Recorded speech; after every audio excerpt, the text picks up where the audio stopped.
Okay, welcome for the new session. And so we have to summarize what happens tomorrow. What is important?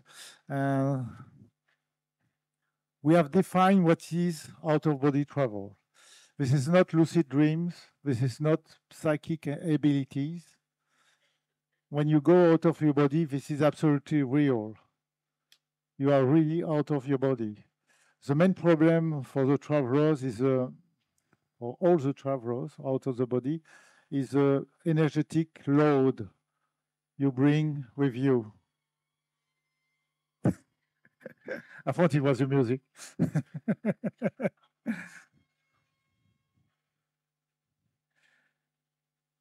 So we try to explain this morning that we mustn't confuse the out-of-body travel with, for example, remote viewing. It is a completely different state of being. When you go out of your body, you are really out of your body. When you see, for example, with remote viewing, you stay in your body. You just make an extension of an energetic field, and you are able to see far away the mountain and so on. But you stay in your body. Remote viewing, remote feeling, lucid dreaming is not out-of-body experience. So I think it's clear now. We are talking also about my personal background. I used to be working for big companies, mainly American companies and British companies, where I was in charge of many things. At the end of the process, I was managing director from France. So I was more or less promoted each 2 years. So I earned a lot of money when I was young, but I have no time to spend this money because I worked all the time. I used to work all the time. So we are trying to explain what is the nature of the reality. And this afternoon, the main topic is to explain how to achieve it yourself. Because it's not a question of believing anything. I don't care about beliefs. I don't care about telling stories, even if it is nice stories to hear. What is important to me is to give information, good information, to check it yourself. But you will be able to check all the stuff yourself. If you don't do that, for me, it's useful. My speech is useful. It doesn't mean anything. So I only act for you because you are able to experiment yourself. So as I have a good experience of that, because many people ask me my age. Normally I don't speak about my age, but I'm very close to 70. So I have something like 10,000, I don't count. I have something like 10,000 experiences out of my body, more or less every night, maybe sometimes in a nap. I could have one experience, sometimes few times in a night. Could be 4 times, 6 times, anyway. Okay, so I have a good experience. And I was so interested in these topics, in this subject, but I put my attention for the very first moment of my life. It was so important. What is more important than life? When you are able to fly, you are able to cross any place, to go through the walls, and you are fully aware, and you feel so nice. So when I was young, it was my obsession. How could I reproduce it? I didn't know how to reproduce a phenomenon. I tried, for example, to jump into the air and to stay hovering. Hundreds, thousands of times I tried to do it. Now I know how to do it. It's the reason why I can teach you, I can give you information.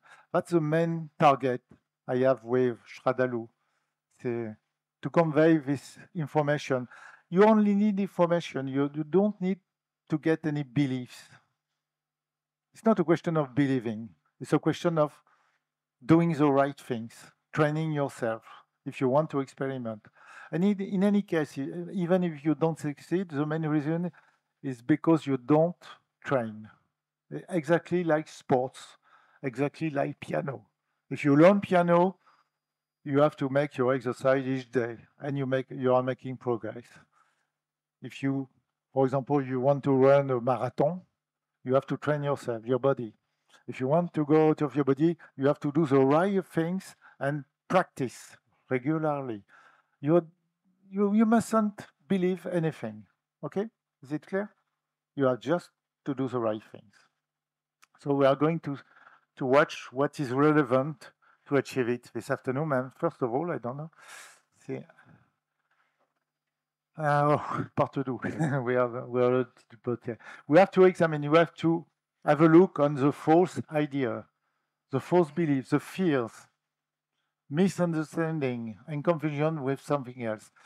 We don't have so much time to talk about remote viewing, remote perception, so we'll go through it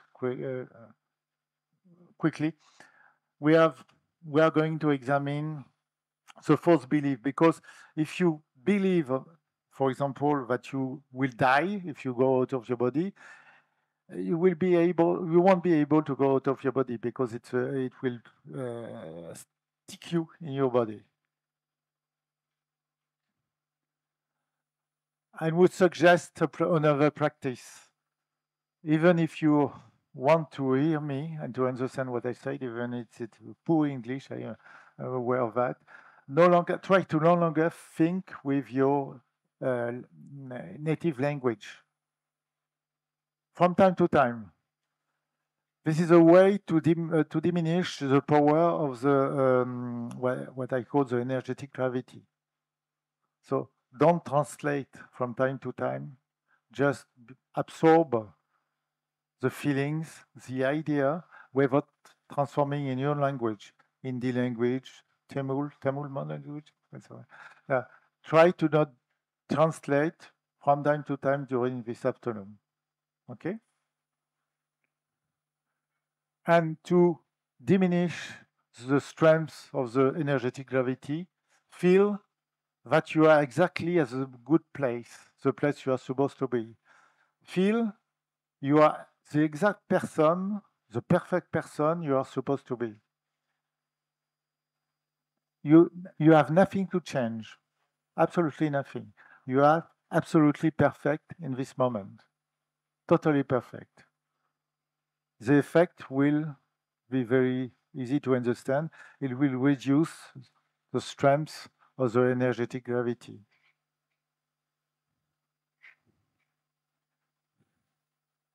We don't have to be perfect also, because if you want to be perfect, you have a tension, you have an effort.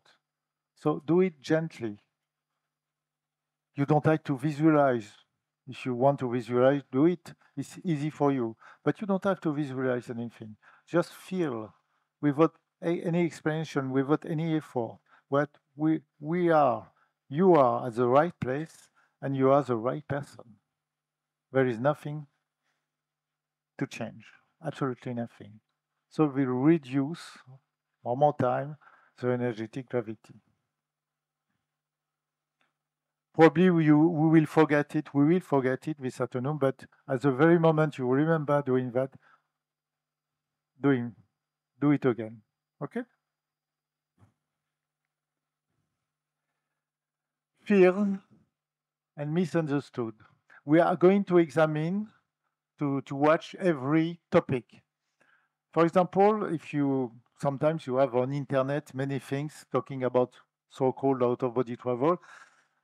Mostly this is from people that doesn't know a word, that doesn't have a single experience of out-of-body travel. Not a single time they experimented that. So they talk about it and they wrote about that. So, for example, to die. We will take each topic. So It's written somewhere, if you go out of your body, you die. But it absolutely false because of the system we saw this morning. Maybe we could go back to the system after that. Because you are so deeply included in your physical body, it is so strongly linked that it's very difficult to die when you are out of your body. The only system could be to reduce, to kill the energy. I thought Marva talked about that one time, but it is so difficult to reach, so difficult. So forget it. You can play lottery. Maybe there is a possibility to win, but to reduce your energetical, your vitality at the way, the quantity you could die is quite impossible. It's not quite totally impossible, but it is very rare. Don't be afraid of that. Getting lost, this is different. If to be lost means you go out of your body and you absolutely don't know where you are, yes, most time you won't get any idea where you are. For example, you got out of your body and suddenly you are somewhere else. Maybe it's on Earth, maybe it's in the cosmos, maybe on another planet, but it could be in another dimension. You don't know anything about this dimension. Donc, I lost the sound. Yeah, okay, it's better, yes. To be lost, yes, every moment, every night you are lost. But if to be lost means I can go back, absolutely false. At the moment you want to go back, even if you don't know where to go back, there is a superior intelligence behind you, and you know exactly the cord brings you back. So yes, you are lost, but no, you can go back at every moment. Is it clear? To be trapped in prison somewhere. Have you heard it sometime?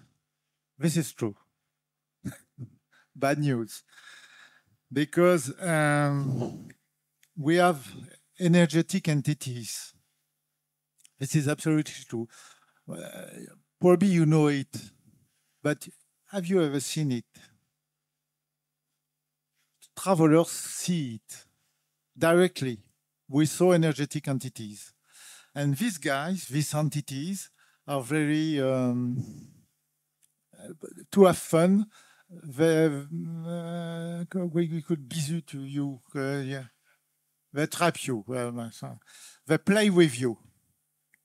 And the main target for them is to make you go back in your body. So the first thing normally you experiment, I don't know if you have lived this, and you get out of your body and you see an horrible, horrific figure just basically behind your bed.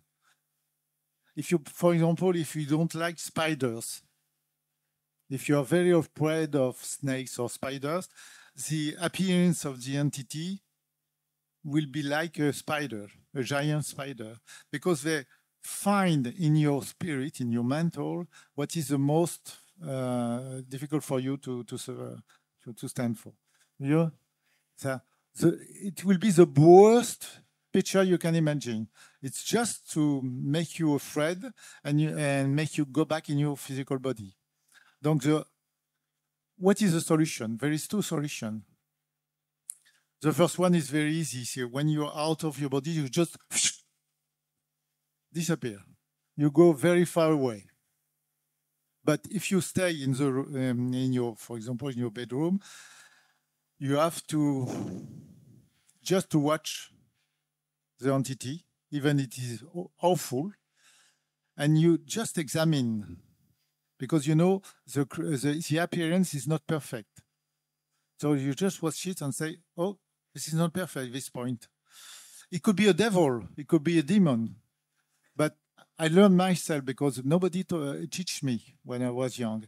So I learned myself how to get rid of that. At the very time I understood how to get rid of that, at the very time I was no more afraid of that, it disappeared completely. No entities try to to frighten me. Okay, this is one possibility. But they are not able to hurt you. They're just able to horrify you. Not more. It's just a picture. It's an energetic entity. They want to play with you. No more. Second possibility, be trapped. For example, you are out of your body. Did you probably you have seen Sonia? Have you lived it? To be trapped in an energetic prison or astral prison? No, no, no. I had it many times. I was very surprised. For example, you are flying in a nice cloud sky, and suddenly, clank, you are in a prison, a solid prison. You can go through. You try to go through the wall, impossible because it's solid for you. So when I was a teenager, from time to time it happened. One more time, there is no book explaining that. So I was so surprised. I tried to get out. And sometimes it was a very complex structure, for example, a castle. I knew there was something like an exit somewhere. So I tried to be very quick to find the exit. But for example, I found a window, but at the moment I was approaching the window, it became smaller and smaller, to disappear.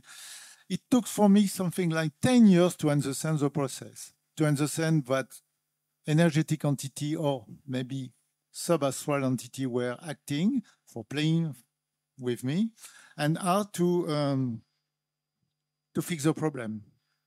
It took 10 years to be able to understand that each time I would like to make an effort, an intention to go out of the trap, it reinforces the prison. I tried many times to be much clever than the entity, to be quicker. You won't win. You never win. So the first time I managed, it was definite after that, I was imprisoned in a castle, very complex castle. I said, oh, one more time I'm in prison. I know that I won't win. So I just put my ass somewhere. There was some steps. And I said, okay, you want to play with me, but I don't play. You know what? Out of my body, I feel very fine. You have built a very nice castle. I just watch it and take pleasure of being here out of my body. I stopped completely playing. And 3 seconds after, the whole castle disappeared and I was free.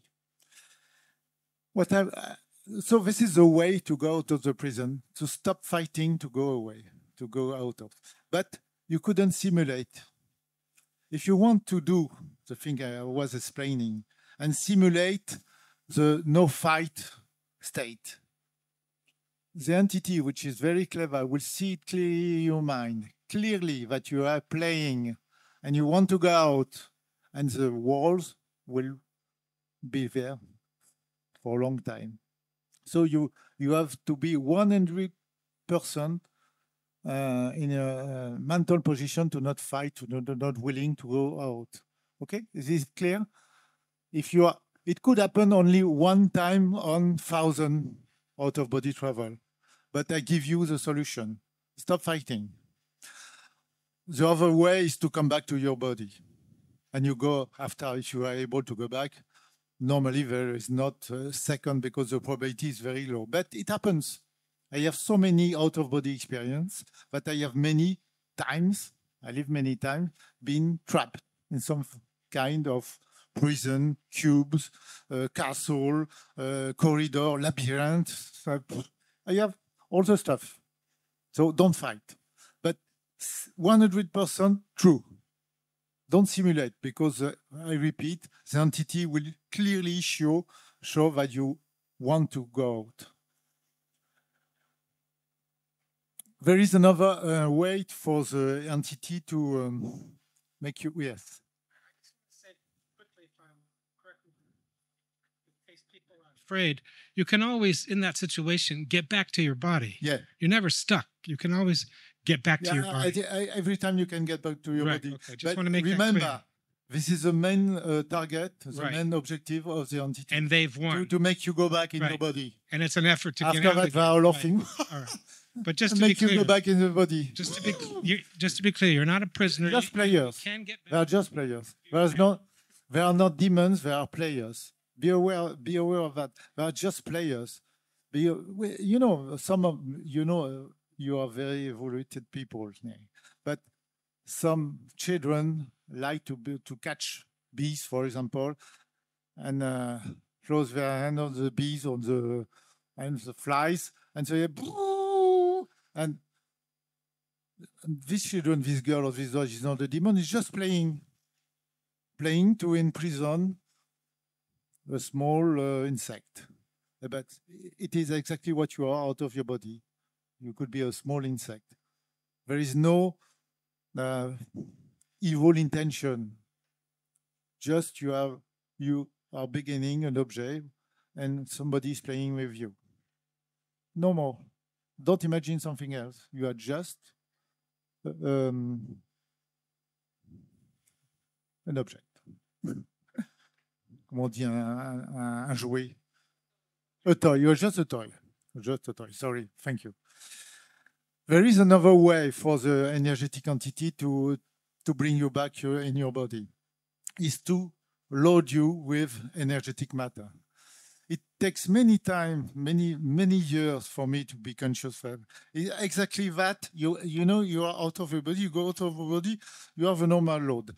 And it is exactly if an energetic entity took energetic mud, and throw you to you, and slash you with your load, ever and ever. So yeah,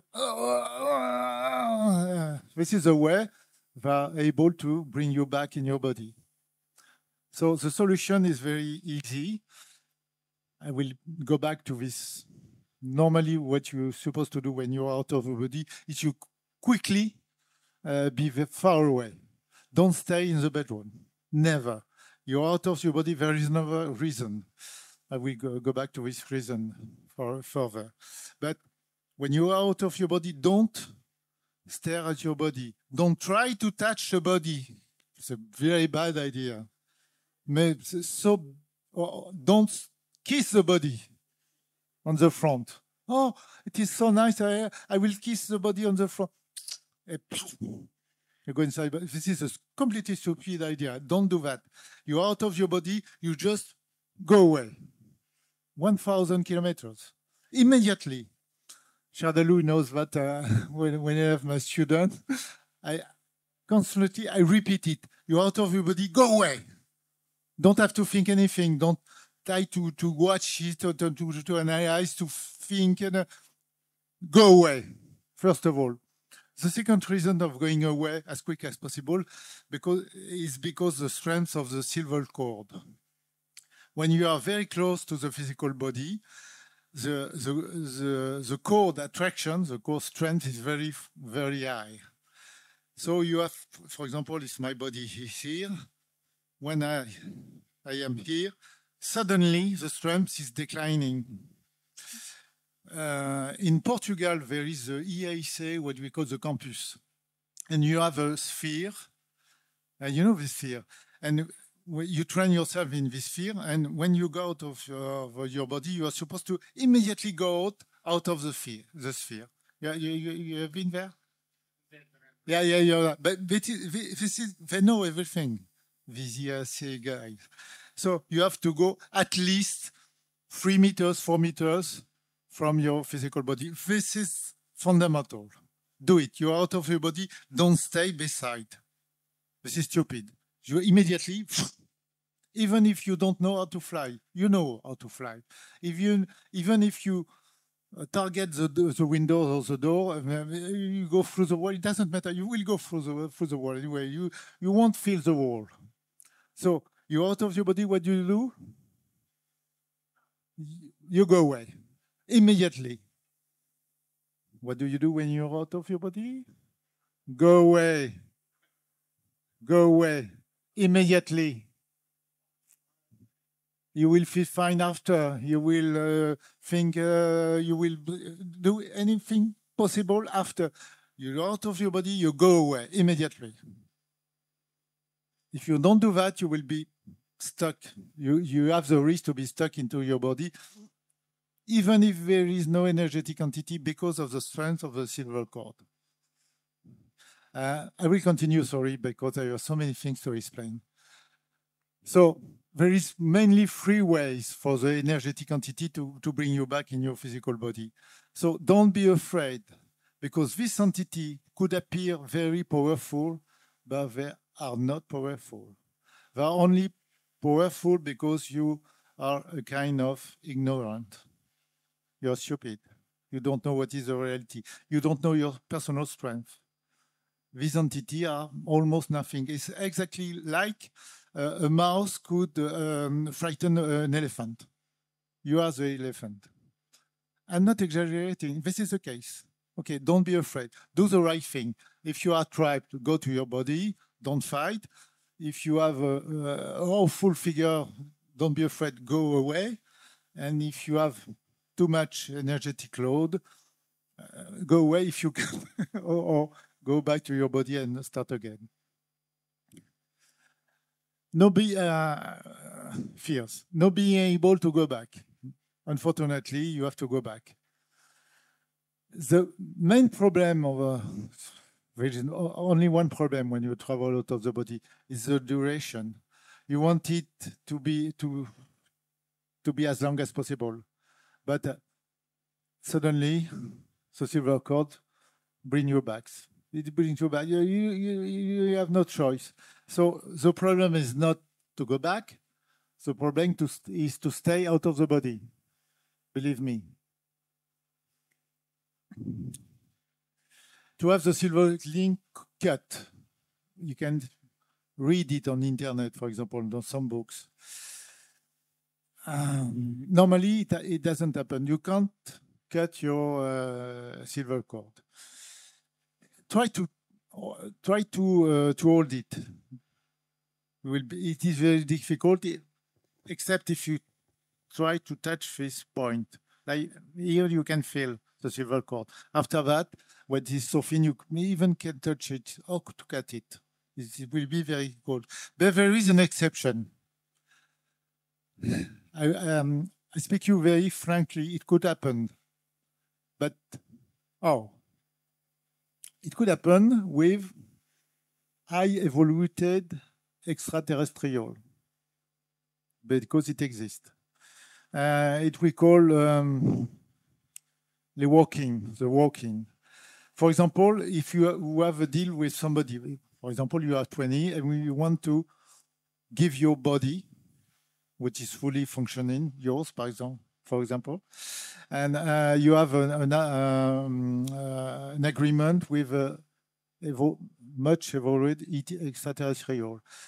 They can technically, by engineering, cut the silver cord and attach a new personality, a new entity. So this is your body, but this is no more your body. So this is technical, this is scientific methods, but nobody on earth knows how to do that. Is it clear? I don't know if I care. So maybe it happened one time on 10 billion.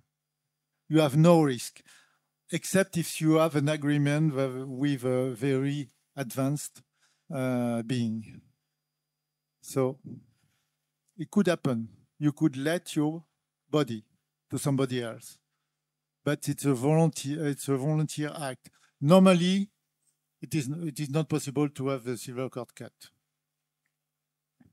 To be attacked by demons, you can see it. You can read it in many books. One more time, books written by people that doesn't experiment out of body. Many experts. It is absolutely false, because when you are fully conscious out of your body, you have the good person to be not attacked by demons, because you are fully aware. The most vulnerable people are the dreamers for the demons, because they even don't know they are attacked. But you are fully aware. You have many choices. For example, going 10,000 miles away. Suddenly you are 10,000 miles away. The demon won't follow you. Believe me. Yeah? Say, you're not no more here. The big advantage is to be fully conscious, even because the energetic entity are able to change their appearance.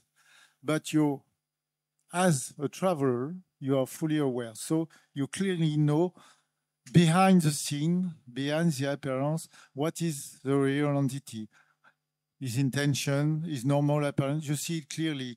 1 second. A dreamer won't understand that, even if he's dreaming for 10 years or 20 years. You have a question where you have the mic. You have to push the button for 3 seconds. Okay.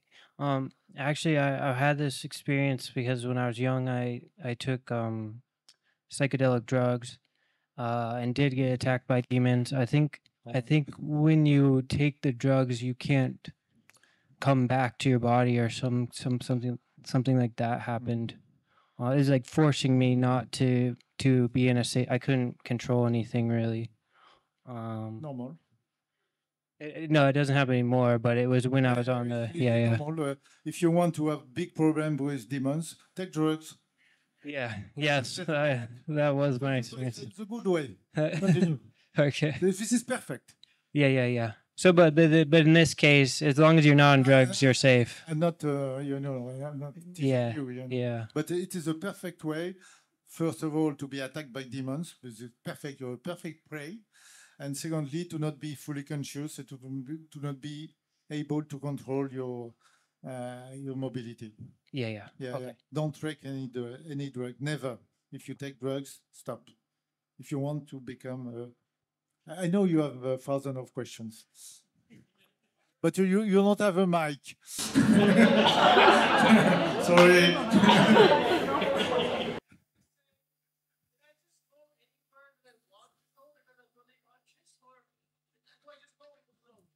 You can go anywhere you want, but you have to know the place.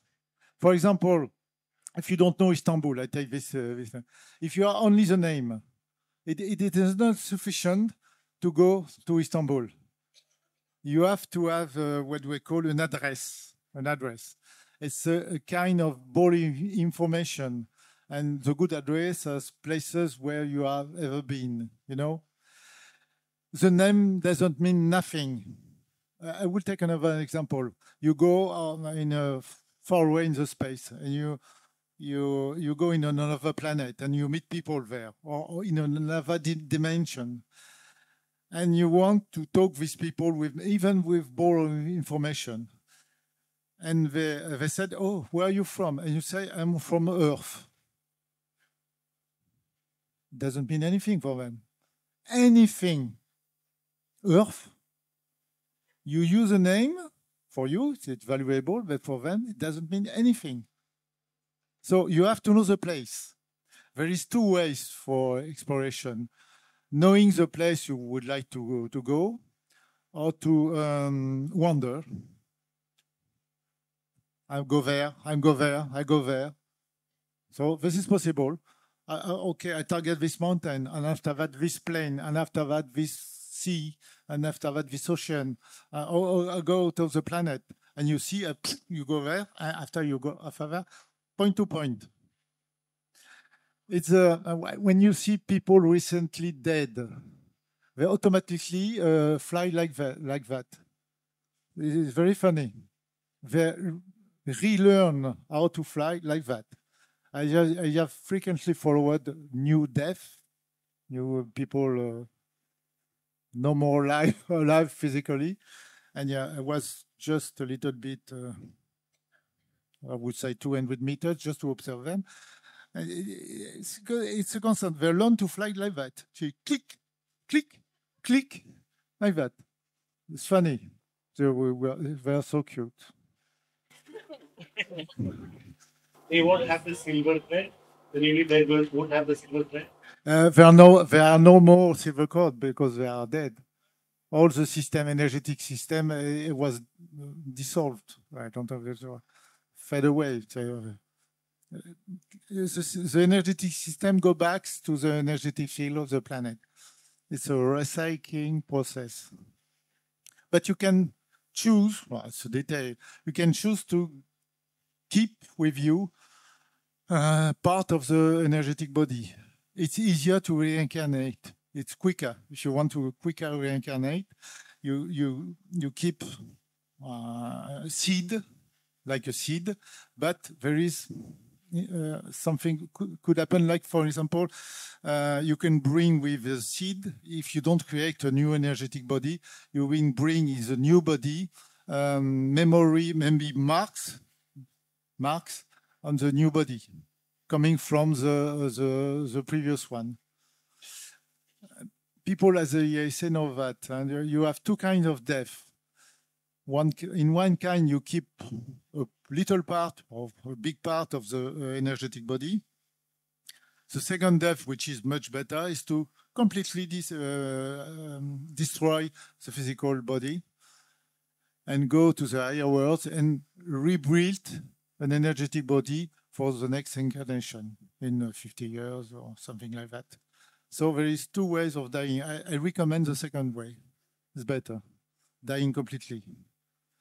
There is I have to continue because question after, if you don't mind. To be hurt, don't go out of your body. You could be hurt. It never happened to me, but there is a possibility if you bring too much energetic load. If you take too much energetic load, most of the time you are not able to go far away.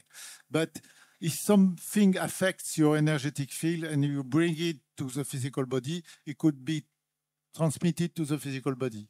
It never happened to me, but I know it's possible. Okay? Sorry? Becoming crazy. Yes. If you are crazy, you won't be able to go out of your body consciously. This is very simple. If you are able to go out of your body, you are developing a full consciousness, a more clear awareness. Donc, being crazy, you won't travel. No problem.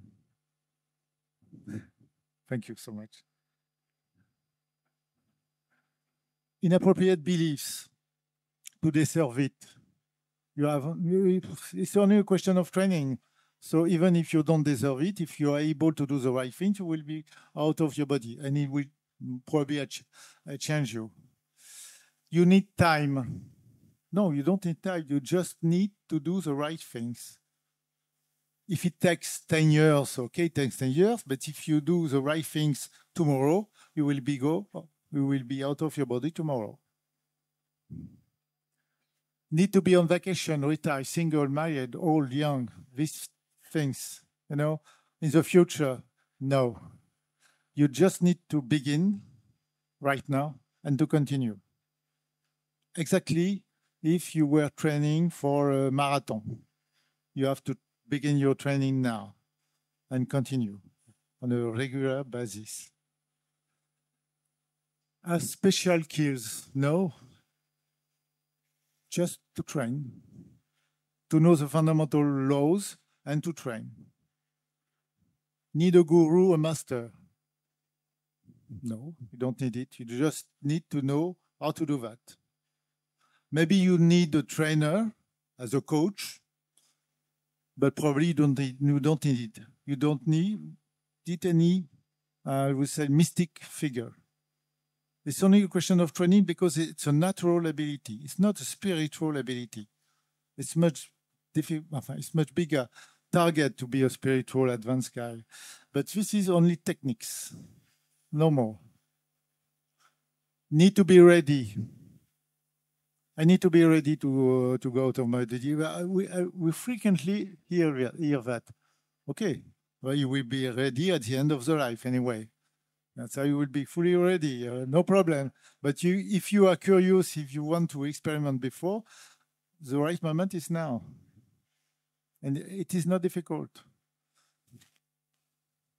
Need God agreement. I've heard about that because God agreement. Okay.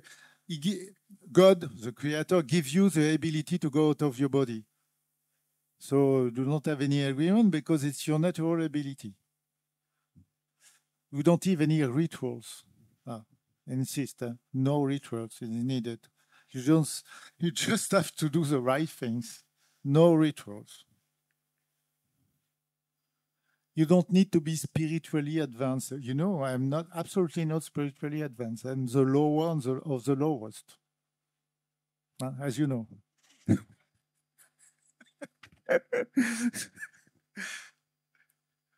It is forbidden.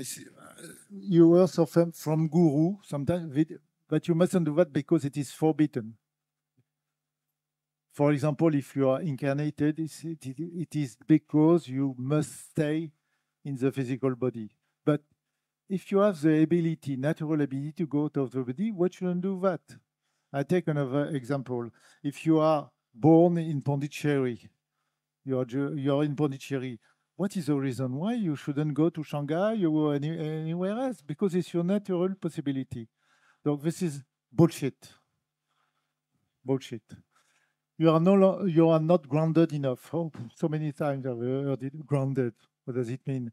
Most people are not grounded because when you see the energetic field,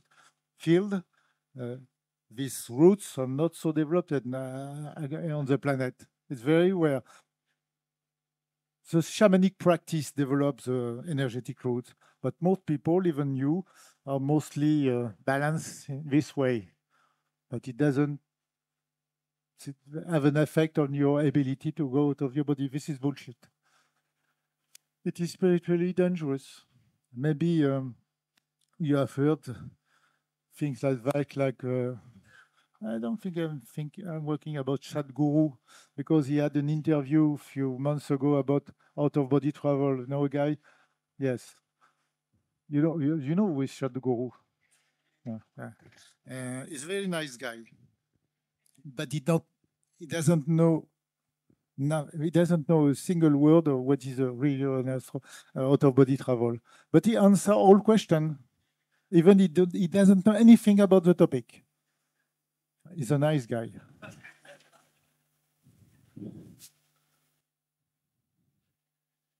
It is a non-spiritual activity. Yes, it is. It is a non-spiritual activity. But absolutely yes. But if you go out of your body, it will bring you something different. You will bring something from higher worlds, even from lower worlds, and it will transform yourself. That is not itself a spiritual activity, but it will transform yourself, modify yourself, your physical body, even your spirit body.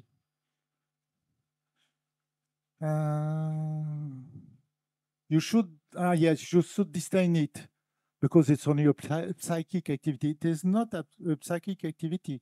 Psychic activity is telepathy, healing, remote viewing, shamanism, I don't know what, many things like that. But this is absolutely not a psychic skill. This is completely different. For me, my definition of psychic skill, it is related to the energetic field. And we are doing our best to neutralize the energetic fields to go out of the body. Donc, it is the exact opposite of psychic skills. We don't want any psychic skills. This is a spiritual reason you shouldn't go out of your body. Sadhguru could say that. The only thing you should research, realization, non-duality, nirvana, awakening, God, merging with the whole, emptiness, and so on and so forth. All this bullshit. Okay? So this is always people that doesn't have a single idea of what it is really an out-of-body experience, but are talking about that stuff. And mostly constipated, which we talked about this morning, people that didn't reach the target, the so-called spiritual target, and they are simulating the kind of success and they told you things like that. This bullshit. So don't pay attention to this bullshit. This is bullshit. 100% bullshit.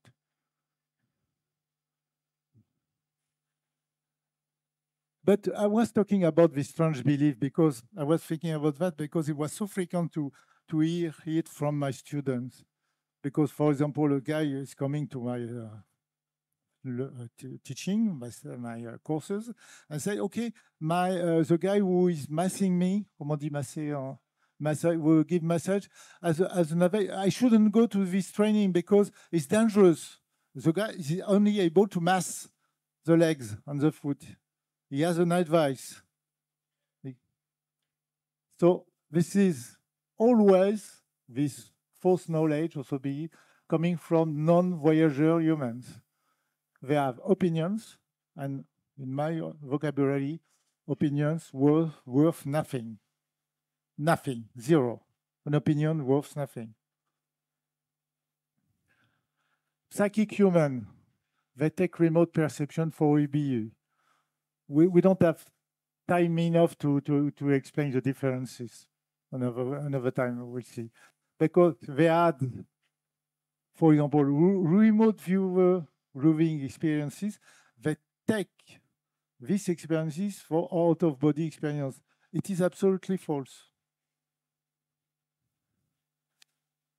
Ordinary spiritual ego human. If I want to keep you, because most part of the so-called spiritual leaders want to keep your control on you. So they don't want you to be free, to be able to reach the reality yourself. So they accept Shermindo, Mayor, and so on and so forth. I know. We are in the exception now. Most part of the guru are very delighted to see you understand nothing, to be stupid.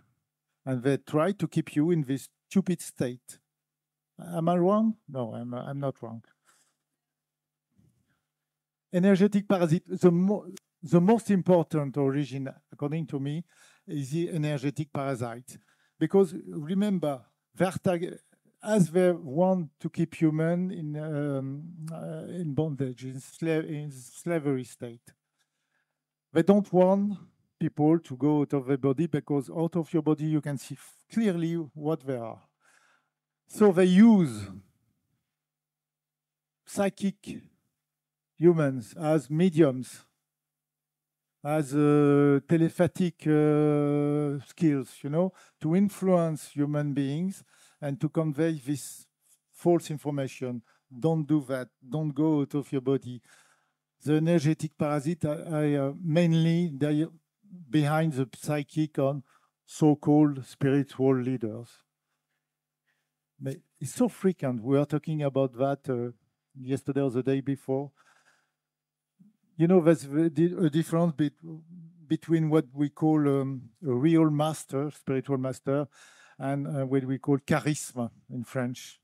The charisme is mostly provided by energetic entities.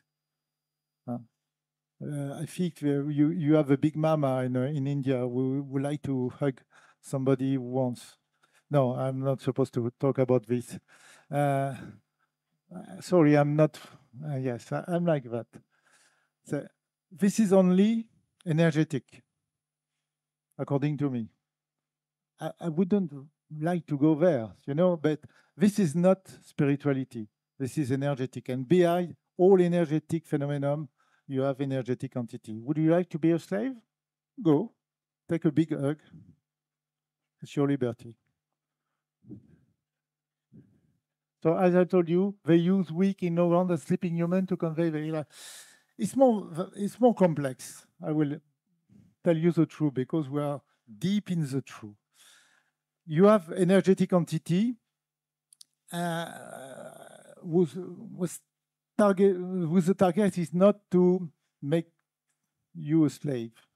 For example, we have in the European tradition what we call les succubes et les incubes. Succube et incube. Succube, c'est for succube and incubus. Okay, this is real.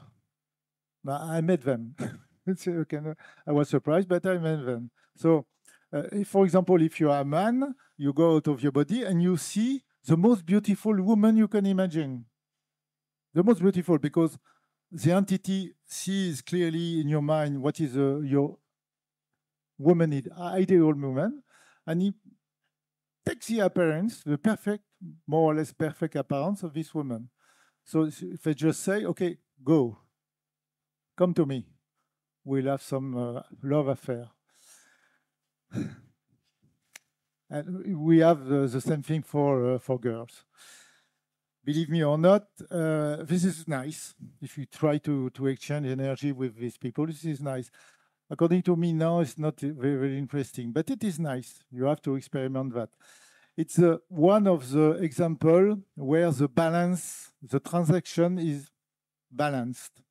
You get more, you get a good quantity of energy, sensuality, and you give a good quantity of sexuality energy.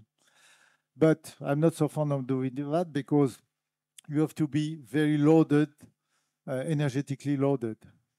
Donc when you go out of your body, you have Monroe talk about that. Robert Monroe, if you read book, people who know this book, you have problem. I didn't have so much problem with that entity because I am so fond of flying to be free that this creature doesn't really interest me. But that's not absolutely dangerous for us. If you want to have a love affair with them, let's do it. This is not bad, absolutely. So, most common spiritual people, slightest, yes, Shadaloo, Sadhguru. Sorry, I put it in my presentation because he's a nice guy. Medium people, yeah, he's a nice guy. Medium people are completely ignorant of what is the real force, the real being behind the scene. I would say 99% of the medium people are ignorant of that. I have many examples, but we have no time to describe it. So many examples. Occultists, most part of the occultists, magician, wizard, drug user. Drug users sometimes take themselves for out-of-body travelers. They are only drug users. Shaman, alchemist. Shamanism is very linked to the energetic thing. It's not spirituality. It's energy. And energy is a bloody thing. It's a physical world. I pass through. Most of the time, when you're becoming a new voyager, most of the time you stay silent. It's a more rational attitude. You don't say a word at anybody. I have a good friend when I was a teenager that was able to go out of body. I was talking about him this morning. His name is Thierry, he's still alive. And he tried to get out of the body. It took 10 months, something like that, with a bad intention. It was a love affair. Anyway, so I didn't see him for 12 or 20 years, something like that. And after I met him, he was married and he has a daughter. So we have a dinner in a nice place together. And at the end of the dinner, I asked to Thierry, okay, are you still a traveler? And he answered, yes, I'm also traveling. And I saw his wife completely, she was falling down because she had never heard of it. Never. There was not a single book of spirituality in their home, nor a book of psychology, nothing. He was a big businessman. Only he never gave a word, he never mentioned at any time to his wife. And I said to Thierry, I was laughing at that, Thierry, but you didn't tell her about this. And he answered, okay, you know, she couldn't understand because she is not a traveler. So I didn't try. Never. This is normal. Most part of the time, you don't mention it. You are a traveler, you close your mouth forever. And you are right.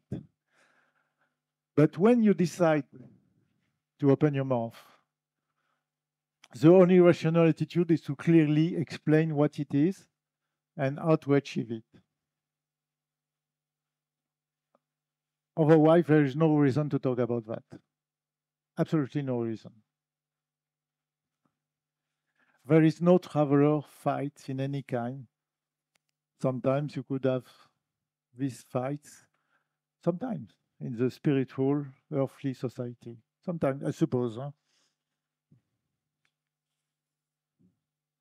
So,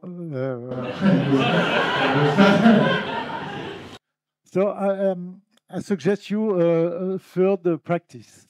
Through the practice of immobility, you try to be completely without movement, less the movement, feel the movement, the natural movement of energy.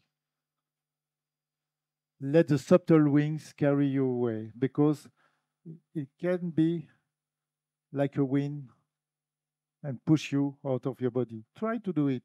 Do not imagine, do not suppose, do not command, let it be, and try to feel it. No effort. No, we don't have to be perfect. We just try to achieve it, even if it is 1%. This is the third exercise. Stay with no movement and feel the subtle energy. Concentrate. You don't have to be successful. No effort.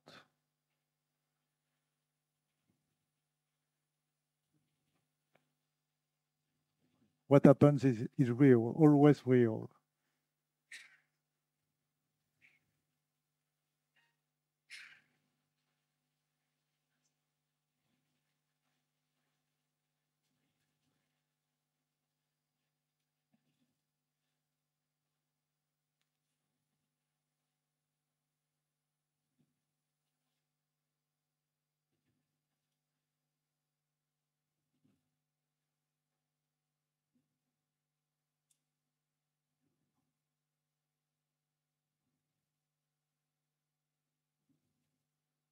Stop. Remember that. And do it when you are home, lying on your bed. Just do nothing. Just lie down, don't move, and let the sensation coming for your body. Just watch it, feel it. Don't do anything. No target, no objective. Do nothing. Absolutely nothing. Search nothing. Seek nothing. Just lie down with no objective, no time, absolutely nothing. Just feel the things. You will feel, but don't try to feel. Just let it happen. You will feel a gentle balance, movement. Maybe you will feel you push away towards the ceiling. It's very easy. You just have to give up. You just have to give up every effort to reduce energetic gravity. So we don't have so much time to continue. Because of this practice, as I told you this morning, in the 99 of the cases, the first out-of-body travels happen when you give up all the things, including the desire to achieve such a voyage. But after few travels, maybe it's 50, something like that, you discover new abilities. You can go out of your body even if all parameters are not okay. You can force, you can push you out of your body.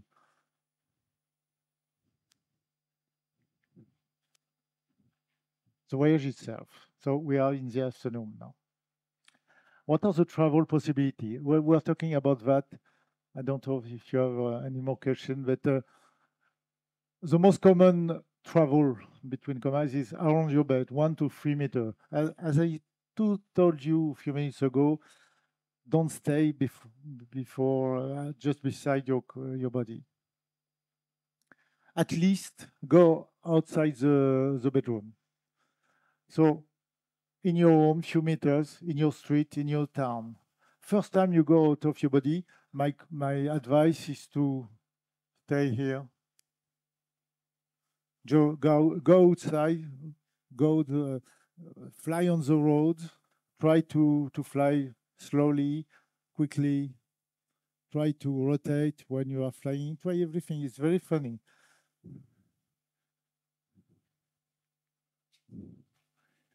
Nice voyage in your country, around the planet, in the upper atmosphere until sunrise, near the planet and the moon is very easy. But you will find a boundary. Because the very first time, each time I tell to my student that there is a kind of boundary. It's a mental boundary. For example, you gain altitude and you go higher and higher. It's cool. You stop and you don't fall. This is nice. But when you are very high, you see, you know, the Earth is not flat. Absolutely not. Maybe somebody believes that it is flat because, no, it is not flat. No, sorry. It's a ball, like a NASA photography show. But when we are about to leave the planet, there is a mantle. You say, normally the first time you said, okay, next time, maybe next time, not this time, because it's a gap. It's exactly like you are leaving your mother forever, something like that. Because you know that you are living here, all the things you know, completely. And after that, in the deep space, you are no longer a human being. Believe me, no longer. It's finished. You are nothing like a human being. Completely disappearing. You let it on what I call the reality bubble surrounding the planet. It exists. So you quit this reality bubble and you are no longer a human being living on Earth. Finished. It's very difficult to come back after, but it's possible. In the closed cosmos, but so far from home that you no longer know where the Earth is. Very strange. You go out of the body because you have no speed limit, you know. You probably know. Even light, the so-called light speed, no, you're going so much speed. Your speed is, I think it's infinite speed, if you want. So at the very moment you are out of the planet and you go away, if you stop, if you don't pay attention, you don't know where's the Earth. Here, no, you don't know because you are too far away. It's a very strange situation. You don't know how to come back, except you have the civil court, but you don't know. If you want to come back, not automatically, you're not able to know what is the right direction. It is a very strange situation. You don't see the Earth, you don't see the sun. You see stars everywhere, clouds, luminous clouds, and galaxies, and many things. And you just are seeing big stars, small stars, blue stars, yellow stars. And you also, maybe you can believe that there is no sounds in the space. This is absolutely false. You hear with your energy, your body of light, you hear sounds. The light is sound. So you hear the sound. We don't know, this civilization don't know nothing about the space. So this is nice when you can go out of our galaxy. Millions of light years. It doesn't take time. If you want to go there, you will be there, and you are. It is very strange because between galaxies, you still have some stars. Very secluded stars. And after that, you are thinking about people, if there are some planets around these stars, so secluded in the space. their vision of the cosmos is completely different for us. You can't imagine. After that, you imagine. You have stars in luminous clouds also. When you are in a planet rotating around this type of stars, you don't see the deep space, not before you are able to exceed the speed of light, technically. For you, there is only few stars in the cosmos, because you are not able, technically, to see the deep space if you are born on this type of planet. You know, after you are traveling on space, you are becoming aware of so many different possibilities to be incarnated. We were talking about a few days ago, most solar system have 2 stars, 2 suns. Some have 3. And the rotation of the planets around the system is sometimes very complex. So you see that we have a very simple system with just 1 star we're rotating. Very simple. But we are going through the galaxy and approaching the center of the galaxy. The most part of the planet system have 2 suns.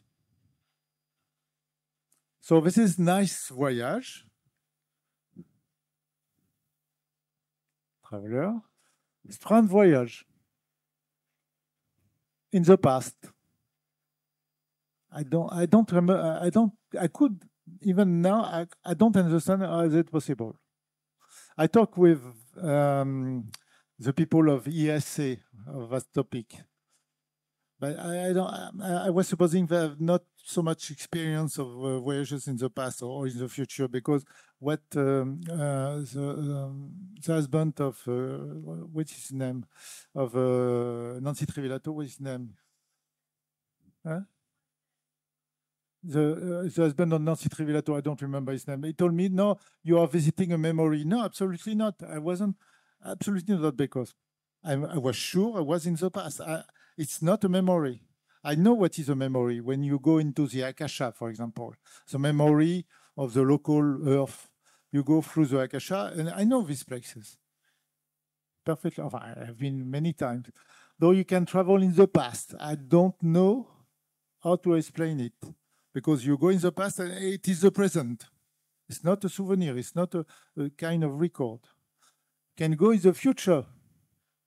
I don't understand how is it possible, but I have proof that it is real. I have example. You can see it in my books, this book. For example, I saw the flat screens, 25 years because it happens, it was produced on Earth. I saw it in a travel. I was very surprised. For me, there was these cathodic tubes. Nobody was talking about flat screens. I saw it. I was so surprised. Like that. So it's just an example. I have many more. So you can jump into the future. You can jump into another body. Sorry. It could happen. It's very rare, but it could happen. You can enter another body with another condition. First condition is to be energetically compatible with this body. Second possibility is to enter a body which is very under drugs or alcohol. I did it. But you have a poor body trying to control the poor body. So when you take drugs, when you abuse of spirits, it's you have your energetic field, shield is torn, and entities or you can enter body and take control of the body for a few minutes maybe. So I did it 2 times, but I couldn't stay. And many travel impossible to describe because we don't have any word. We have no language, we have no concept to describe it. But believe me, we'll have many. And when you go back and you want to talk about it, you can find any word to describe it. I was somewhere else, somewhere. I couldn't, you couldn't say a word about that. It's impossible to describe. Wonderful universe, a wonderful voyage. In lower universe, I hardly recommend visiting lower universe. Yes, it is nice. Yes, it is tough, but it is nice. You will find in the book an example.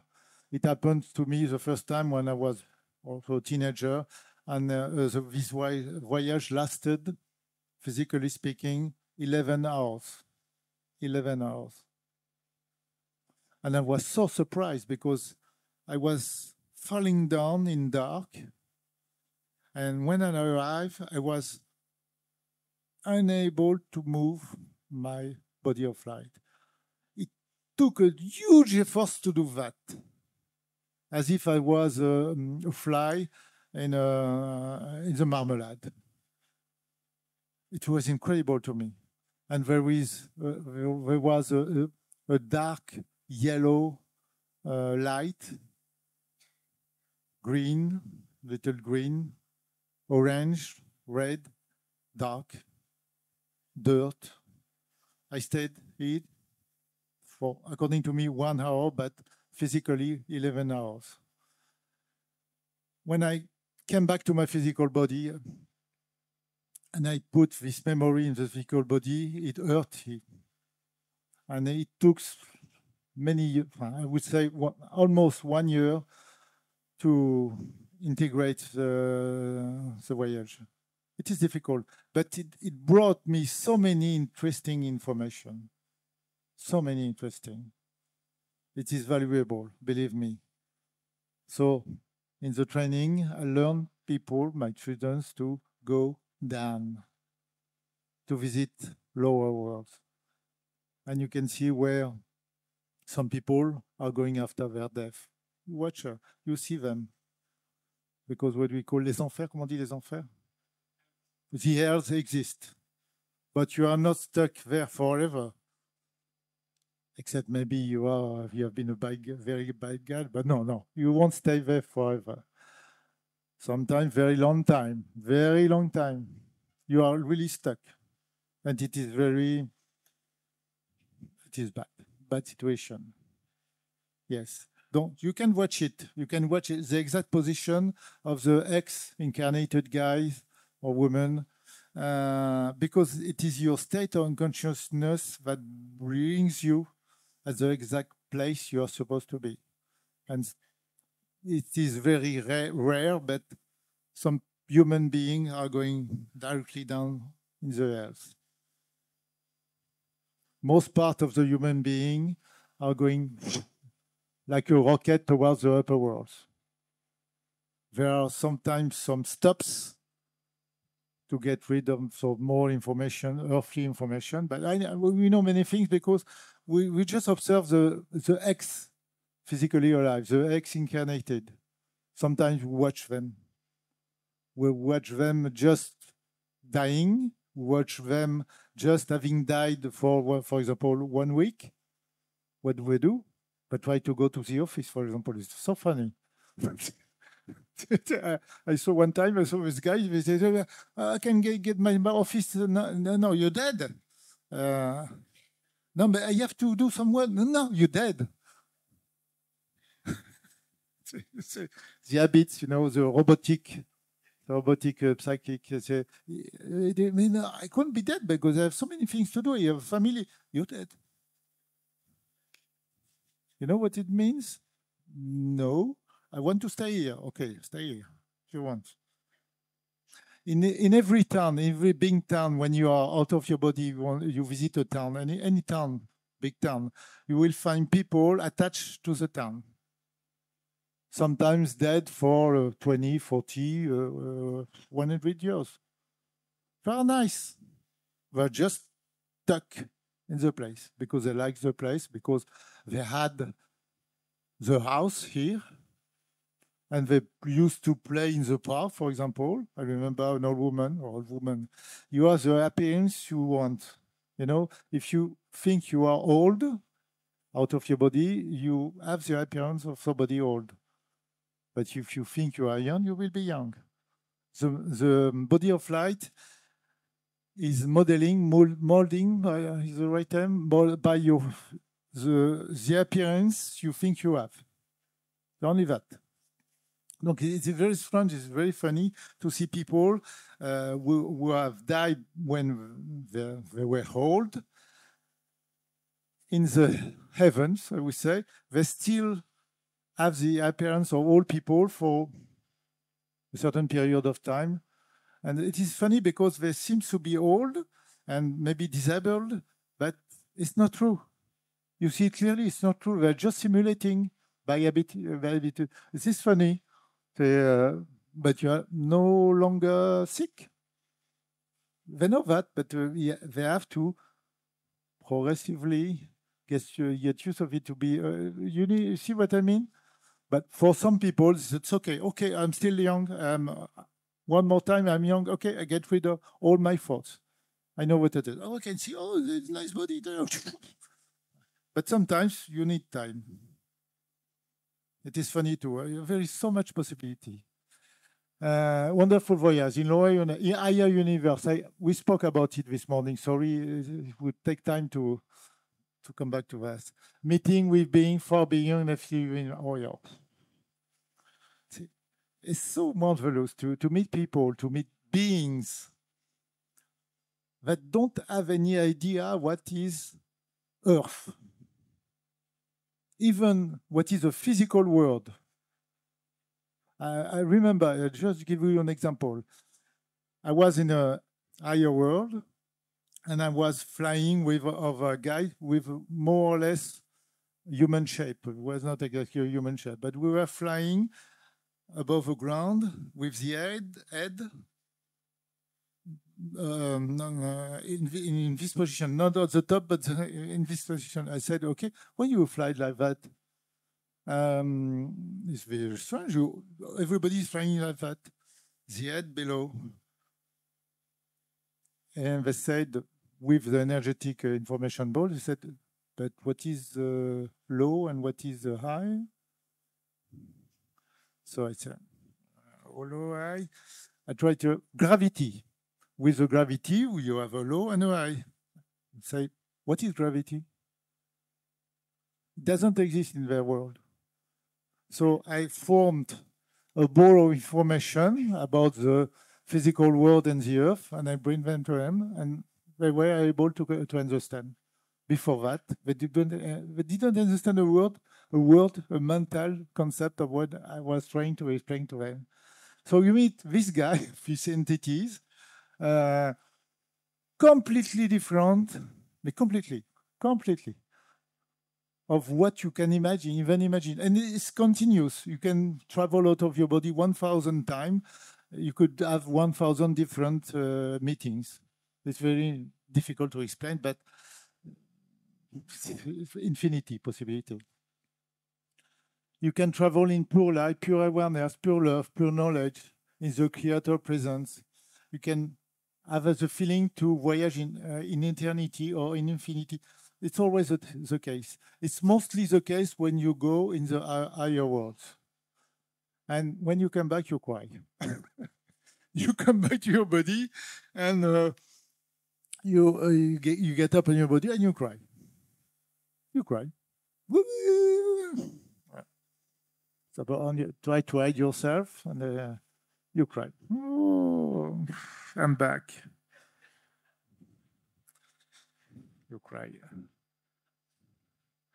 This is very important, practice number 4, because we're talking about what is sticking us in the physical body. It's a very fundamental exercise.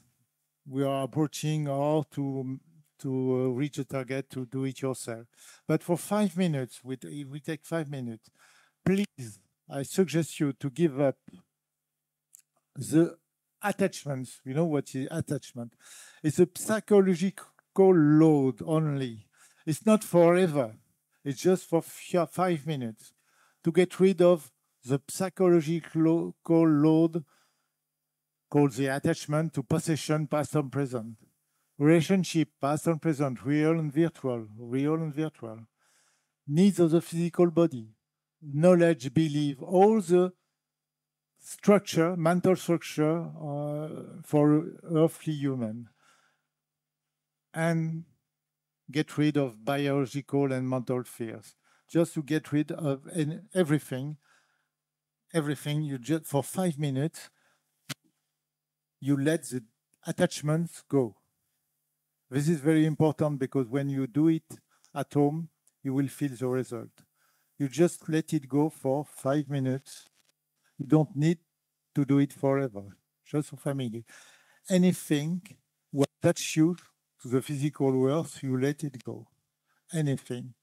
Even if you are in deep love with your mother, with your husband, let it go for 5 minutes. Detach yourself. Unload it.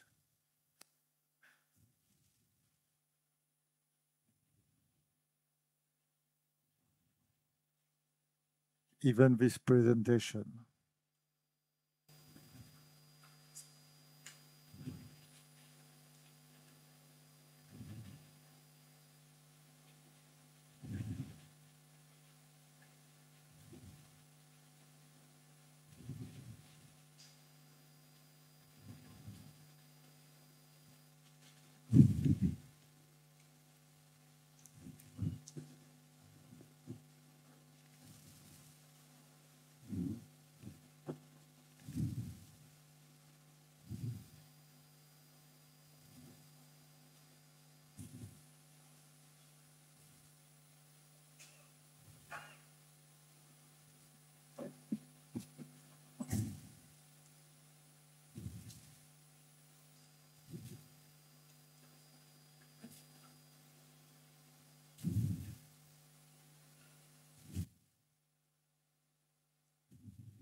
Stop it. We have to get rid also with all my words. Don't be attached to this presentation. Let it go. Attach nothing. Nor my words, nor my writings, nor my face, nothing. Don't link your ability to go out of your body with any guy, any parameters, any condition. You just have to let everything go, including this stuff.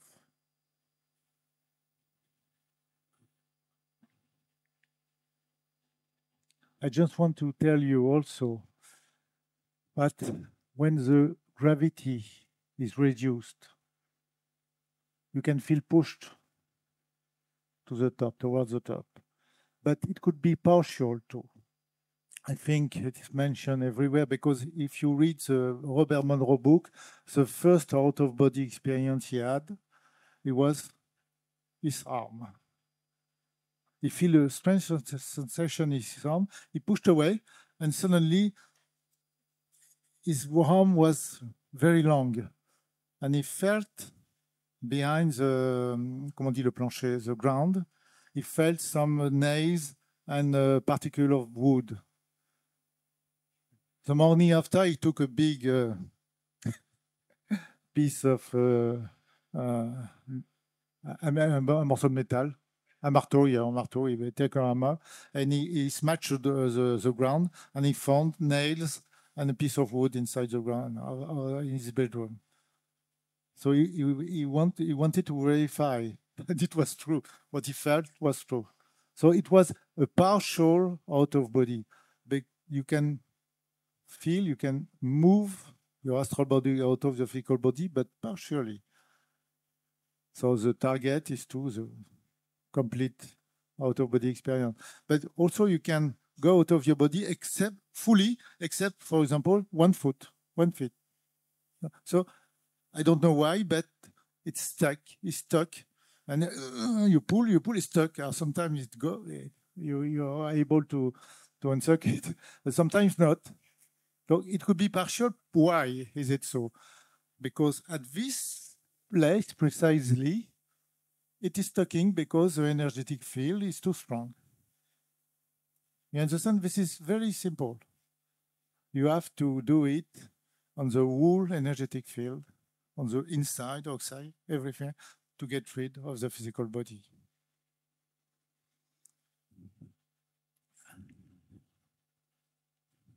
So we do it.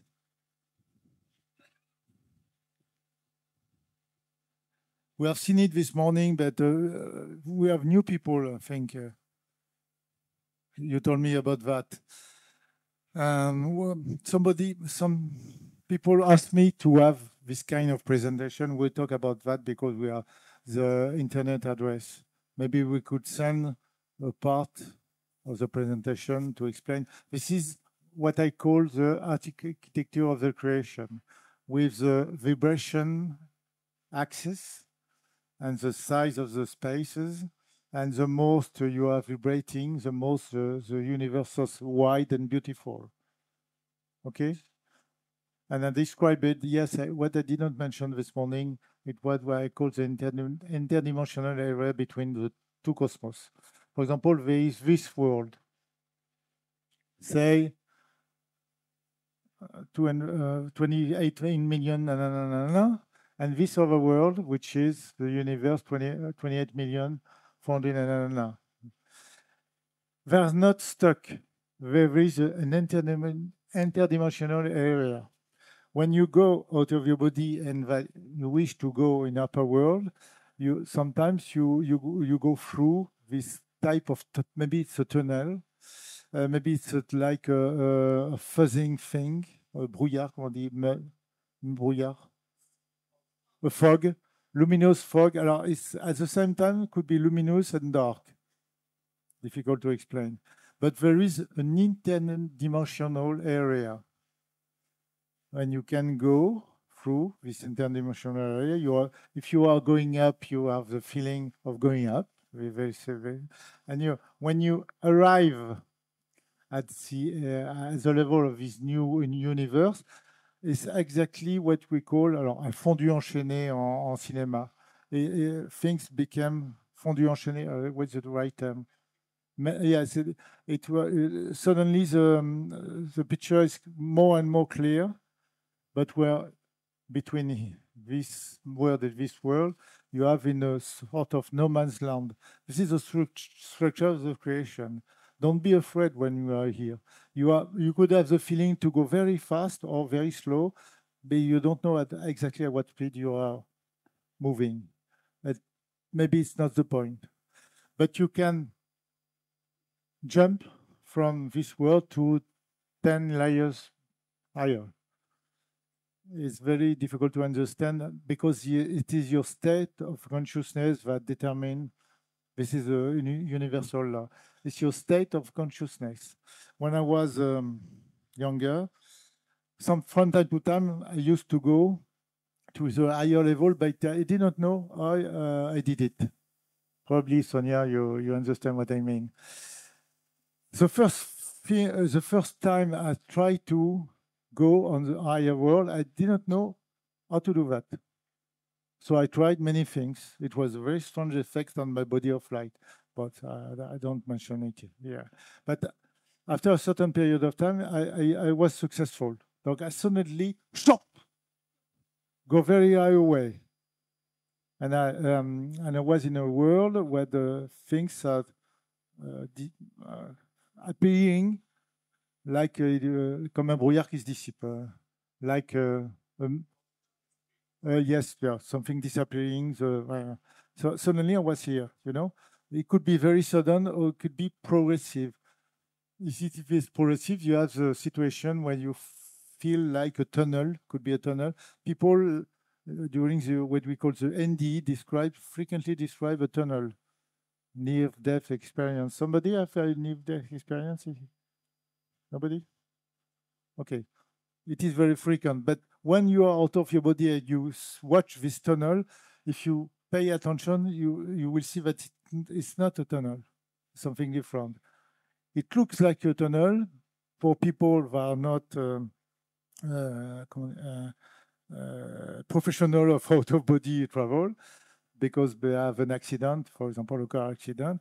They are not really able to understand what happens. But after hundreds and thousands of travel, you can watch and study the phenomenon. Okay, it is not a travel. It is an interdimensional state. Okay, this is the structure of the question. So I continue. Maybe I will send you for those words with internet. I take an example of voyage. It's not so far away in the past, few years, maybe, yes, 5 years ago. I took this picture because it was more or less a kind of bay, So I came out of my body, and I don't bring many details, and I found myself hovering, I would say 1 kilometer over a bay, and I was able to draw because, I have the level of a child of 5 years. So I drew few things because this building was very strange.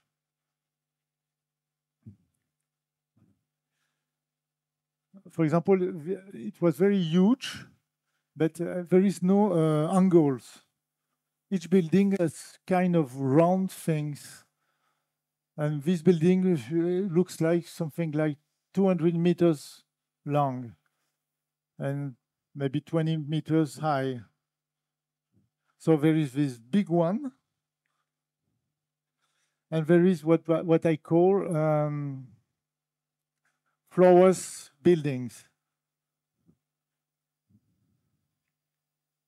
Oops. I didn't put just one. Yeah, flower buildings.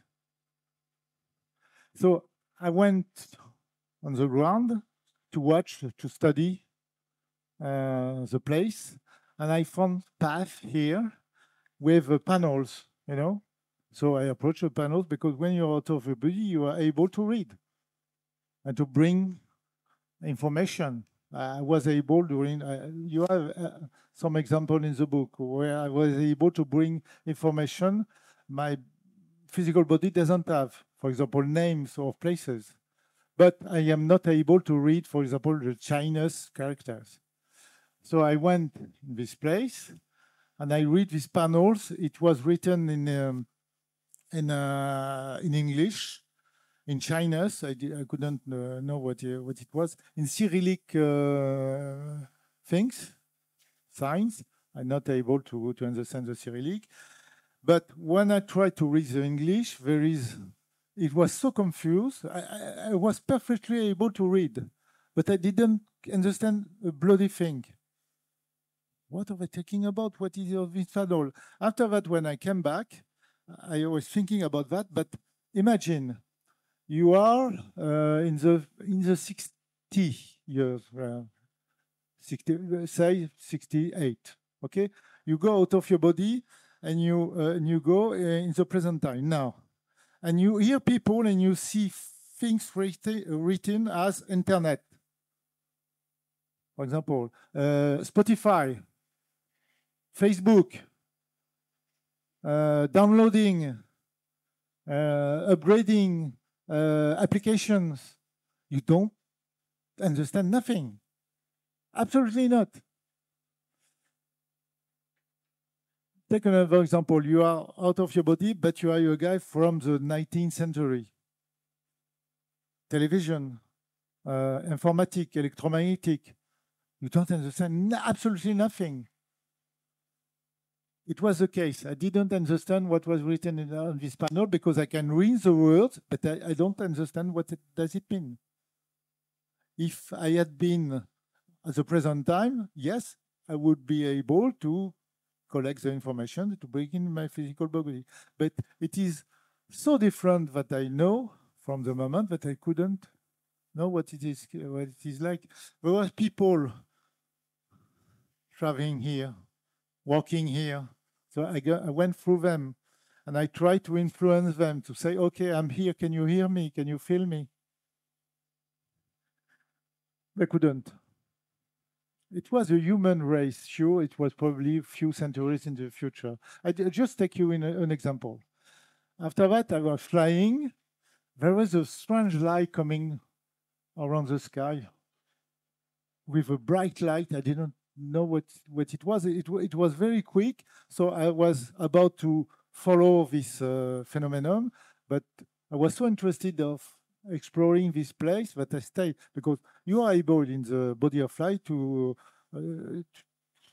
have a very quick movement, you know. There is no spaceship quicker than you, even the most advanced civilization. You can go faster. And they can go fast, very fast, believe me. But you can go faster. With your body of light, you can go faster. So I stay here, and after that, I just, it's an example. After that, here I found some dreamers, people out of their body. Probably the body were inside the building. I found two dreamers. Do you remember this story? No, it's not written in the book. I have written it after that on Facebook. So I was just in front of them. They could see me because they were out of the body, but dreaming. I said, okay, can you see me? I said, yeah, we see you. You are dreaming, I told them. You are dreaming. You are not physically here. You are out of the body, but you are dreaming. They didn't believe me. It's not more what I did after that. I can show you what you are dreaming. For example, see, I can fly. So I was hovering behind them. I was very surprised. And also, I can modify your aspect. And I modified the aspect because they are so dreamers that I was able to take control of the appearance of the body of light. So it was very funny. I don't give many more details, but you can do so many things, but it's not forbidden because it's supposed to not be possible. You can play. It's an example. Sorry.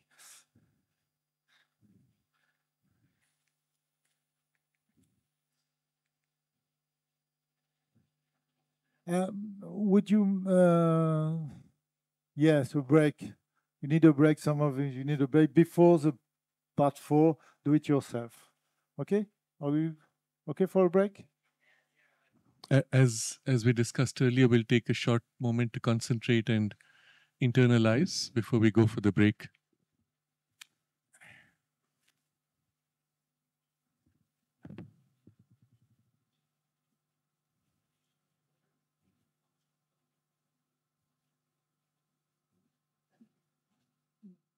So many good questions. Because we are not talking about how to achieve it yourself. But first of all, I will answer a question about,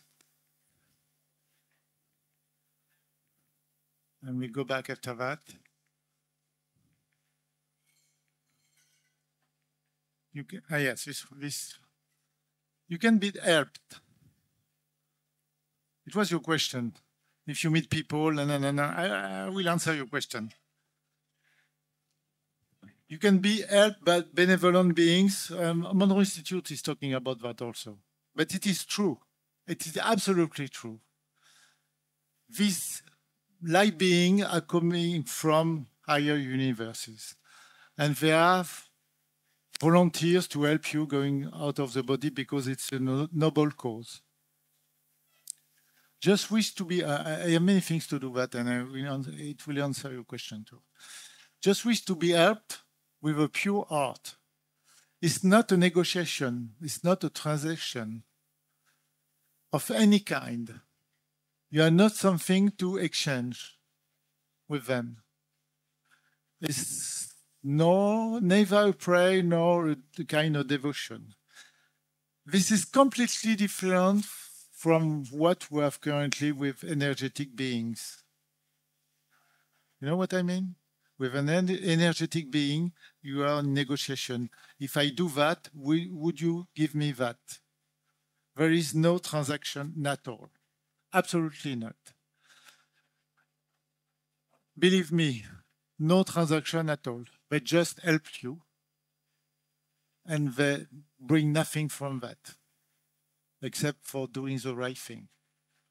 I will give you many details after that. They do not give spiritual lessons. Never, never. They never tell you that you are a kind of chosen. Never, never, never.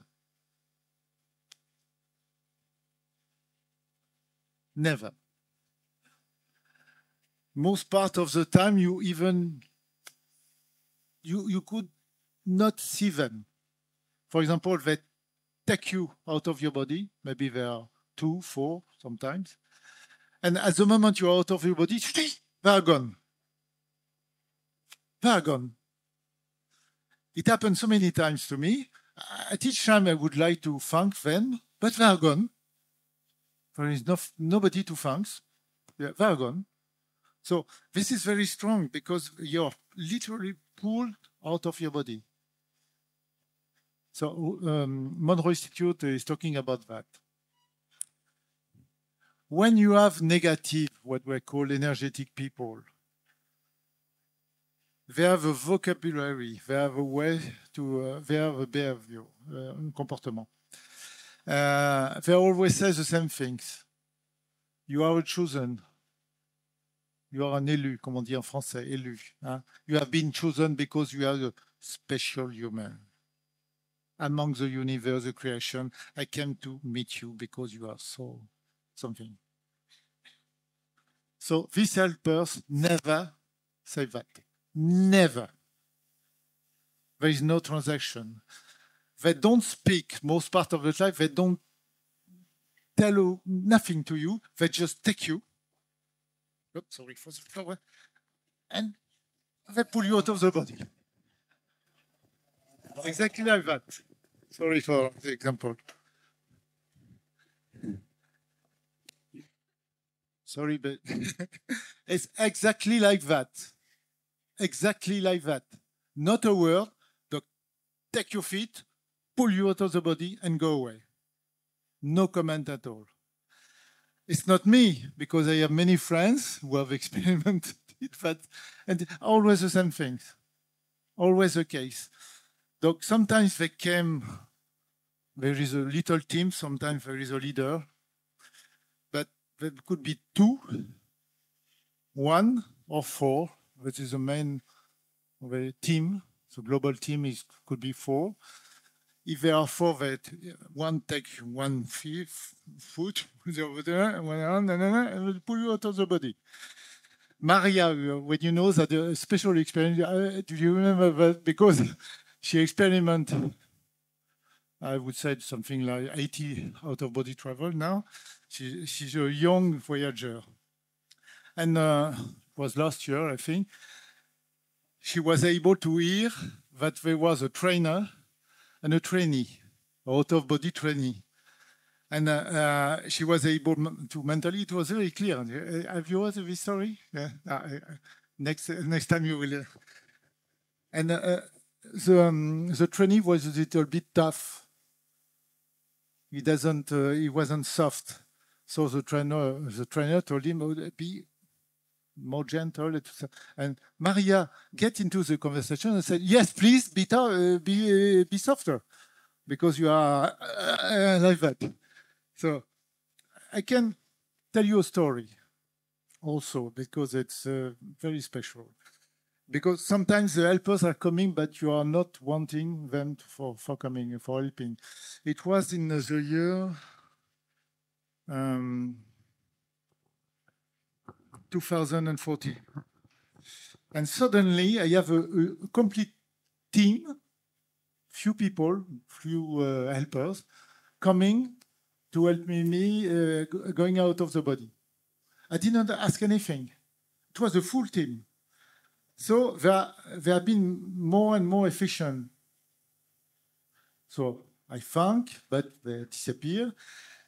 And how are they able to do that? I can explain you. First of all, they create a kind of energetic matter that is able to stick to your energetic matter. It's very recent, I understand, how they could provide such a help. So they create this type of energetic matter able to be compatible with your energetic state. But you have, for that, to enhance your vibration, energetic vibration. At a certain state, your energetic vibration could be sticked by their energetic tool. So when they are able to stick your energetic body, they are able to pull the system outside. This is the way they are able, because I try to do it outside my body. Sometimes I go out of my body, and I was so curious to understand how is it possible. One time I went into a building, there was a couple sleeping in a room, a big guy, very nice, and a younger woman. I tried to grab something in the body just to understand how is it possible to get somebody out of the body. And I tried, how do I do that? I can touch anything inside the body. Oh, can do that. It was like crossing light. I couldn't touch anything.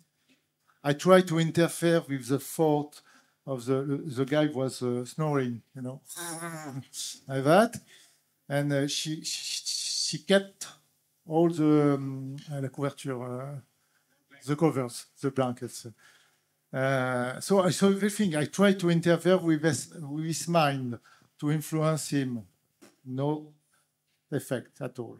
So I stayed maybe 5 minutes because it was at the time I began to teach out-of-body stuff. So from time to time, I take a few minutes to enhance my ability to learn something.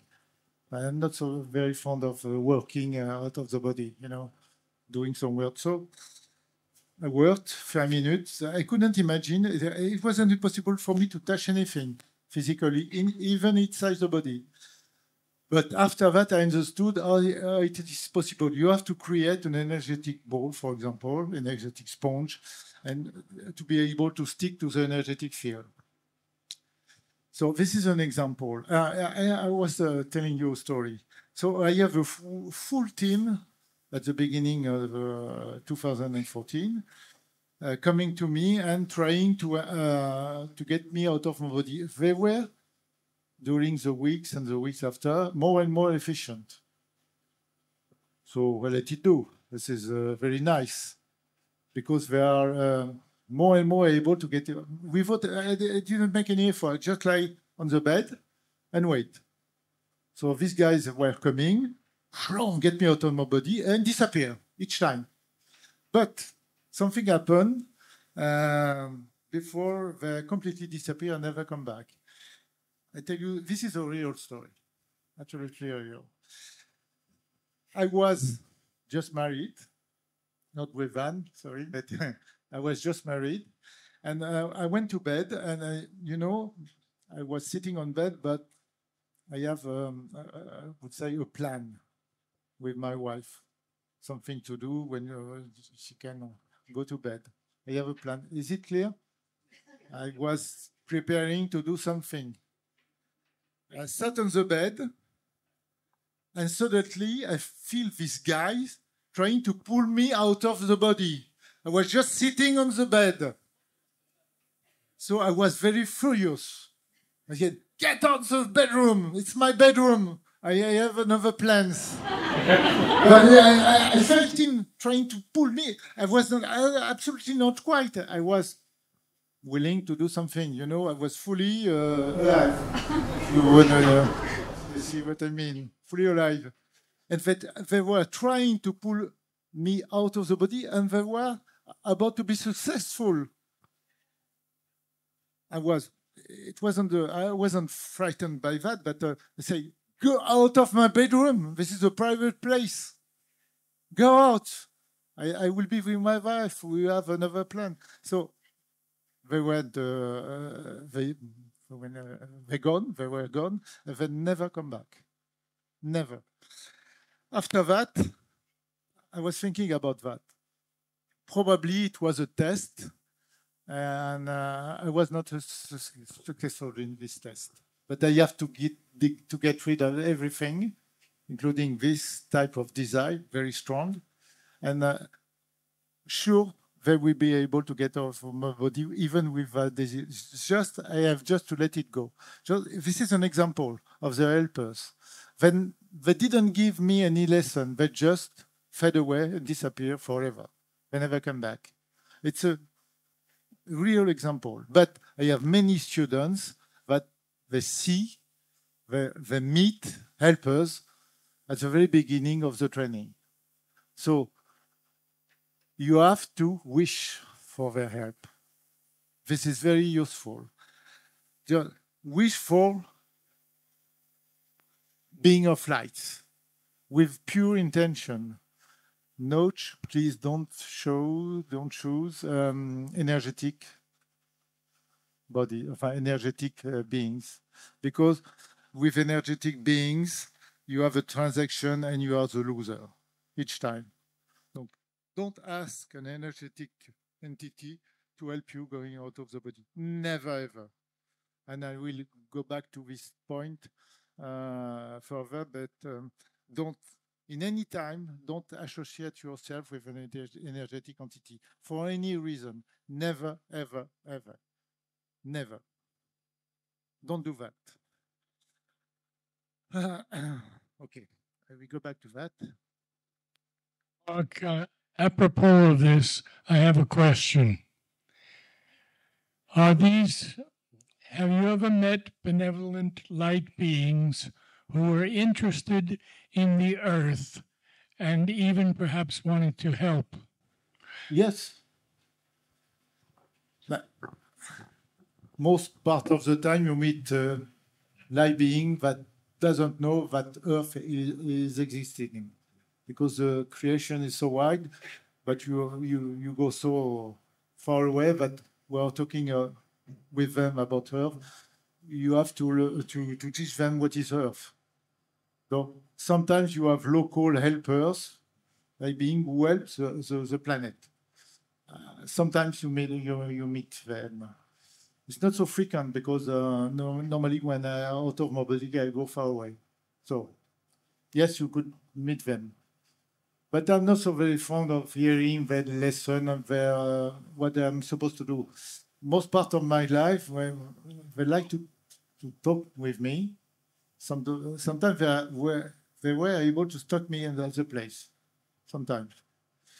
But at the very moment I can escape, I escape. I don't want to speak to you. Oh, you are supposed to do that. No, I don't give a damn of what you're saying. Okay, I just want to fly. Ciao. It is very recent But I started to hear them because sometimes they would, these helpers là, would like to give me some lessons.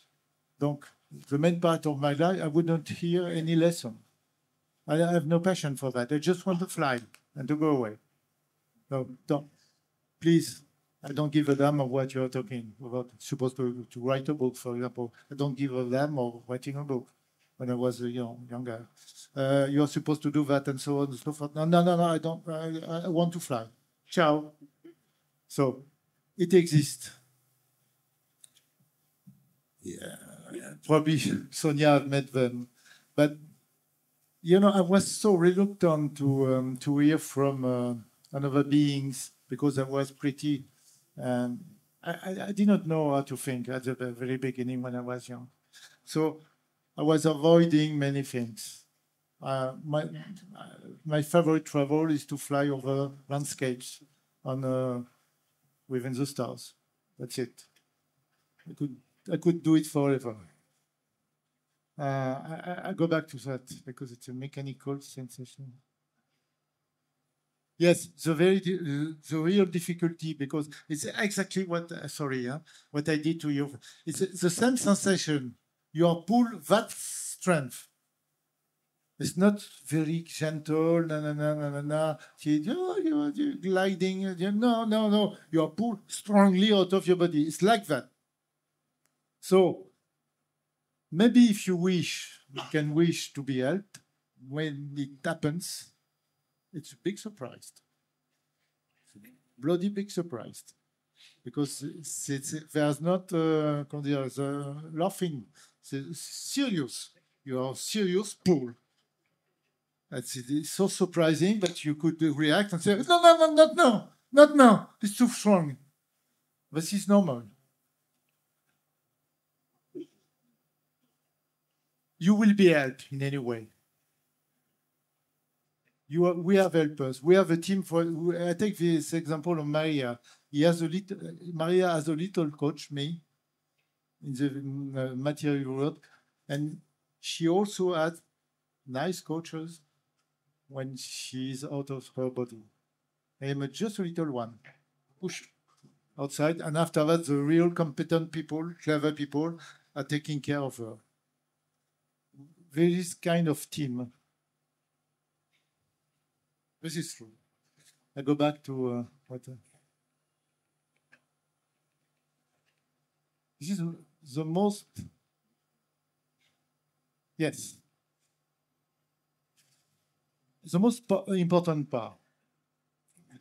Reasons you should do that. First of all, it's the best way to know you will exist forever. Maybe you can believe at the very moment that you exist forever. Before checking yourself, you don't know. You just suppose, you just believe. And in my value system, it was nothing. You can freely learn without any earthly influence because most part of the earthly knowledge is false. By this way, you can learn many things. You will also see that we are not alone. This is a very important point because when I was young, I knew that we are visited by non-earthly people. Physically, I saw starships. I met a non-earthly guy when I was 18, but I thought they let us alone. They don't interfere. It was 25 years ago, something like that. Yes, 25 years ago, during out-of-body experience, travel, that I understood, that suddenly I understood because I watched, I saw things, that they are here and they interfere with the humanity. Whoa. During this night, I went into a spaceship, a gray spaceship. And because my load of energetic matter was very low, they couldn't feel me. I was in the middle of them. There were four guys, more guys. I was in the middle, but they didn't feel me at all. So I knew that they were able to change dimension with the starship. So I tried to go with them, but I didn't know what to do. So they went in a dimension, I went in another dimension. So you will see that. I don't know if there is some French guy. You see, we had in France a woman called Akena. Somebody knows Akena? I met Akena because she was one of the first to give out-of-body lessons in France. She is gone now. And a friend of mine, Pierre, you know Pierre, told me we were in the south of France. I have a business there, and Pierre was on one of my clients, and we sympathized, we became friends. And he told me when he knew that I am a out-of-body traveler, he told me, "Oh, there is another woman saying the same thing as you, not so far away." So we went to meet this woman. She wrote few books about out-of-body travel, how to reach this target. But having read these books, she did not mention any extraterrestrial starship. So when I visited her, I said, "Okay, but you are not talking about that. All voyagers know that we are not alone, even on the planet. So don't say to me that you didn't see anything." She answered, "Yes, I saw it frequently, but I'm not really interested in them." She was interested in cats and in ancient Egypt only. When she saw an ET starship, she wasn't interested in, curiously. So when I see a starship, I go. I visit, I watch. So this is not a question of belief, you know, but you also can know that probably few of you have seen ever strange phenomenon, maybe an ET or your flying saucer, something like that. Who has seen it? Okay. A few of them.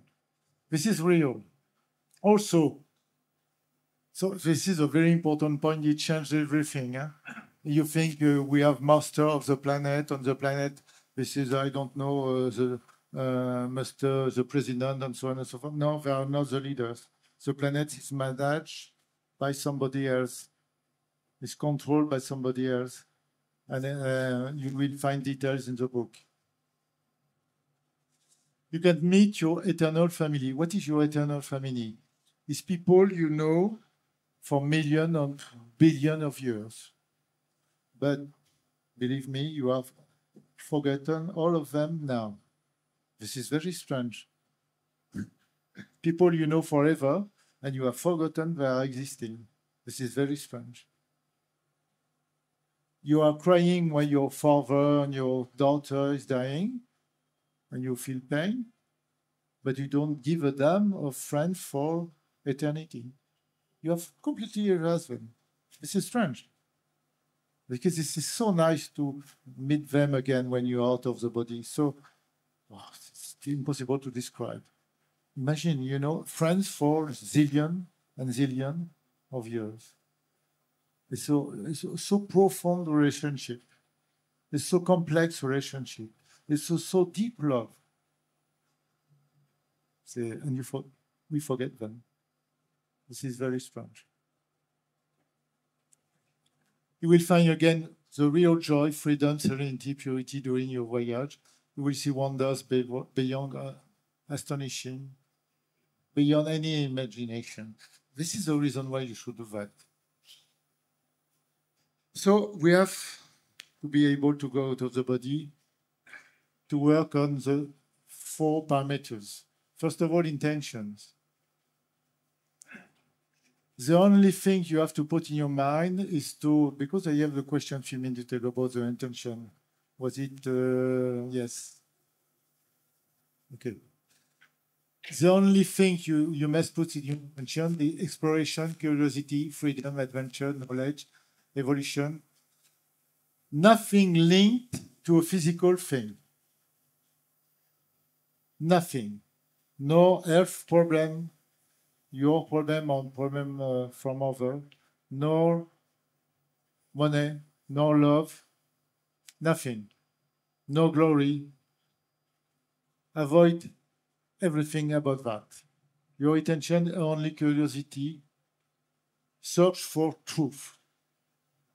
It's completely detached for anything on earth, on the physical world. This is very important. You can go out of your body with bloody intention as, for example, love, physical love. You can be successful, but anyway, it's the best way to not be successful. So choose this one. Is it clear? First principle is a theorem. Is the strength of the energetic attraction is very low. And if you want to go out of the body, you will leave the physical body. So this is the theorem. So we have two solutions. Either you make the energetic attraction weaker, and this is mainly the methods of the EAC, International Academy of Consciousness. You are doing many and many exercises that enhance, increase the vibrations, and the more the energetic field is vibrating, the less it sticks you into the body. So Nancy Trivelato is an expert for that. Or you have another solution. You can wait the moment the attraction is naturally weak.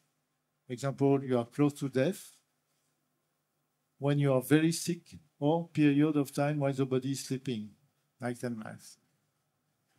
Well, I suppose you would prefer this one.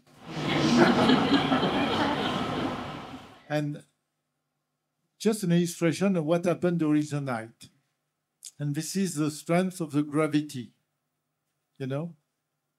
This is zero gravity. This is a certain state. I will go back to that. And on this axis is the strength of the gravity. So you go to bed and you fall asleep. And the attraction decreases immediately. Splunk. But it is not sufficient to go out of the body. Maybe you wake up a little bit.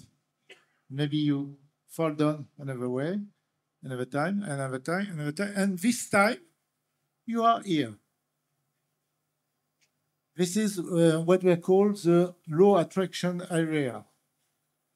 This is the energetic gravity is so low that an intention to go out of the body is sufficient to go out of the body. If you are here, it's not sufficient, but if you are here, it's sufficient. And you know, it's varying during the night.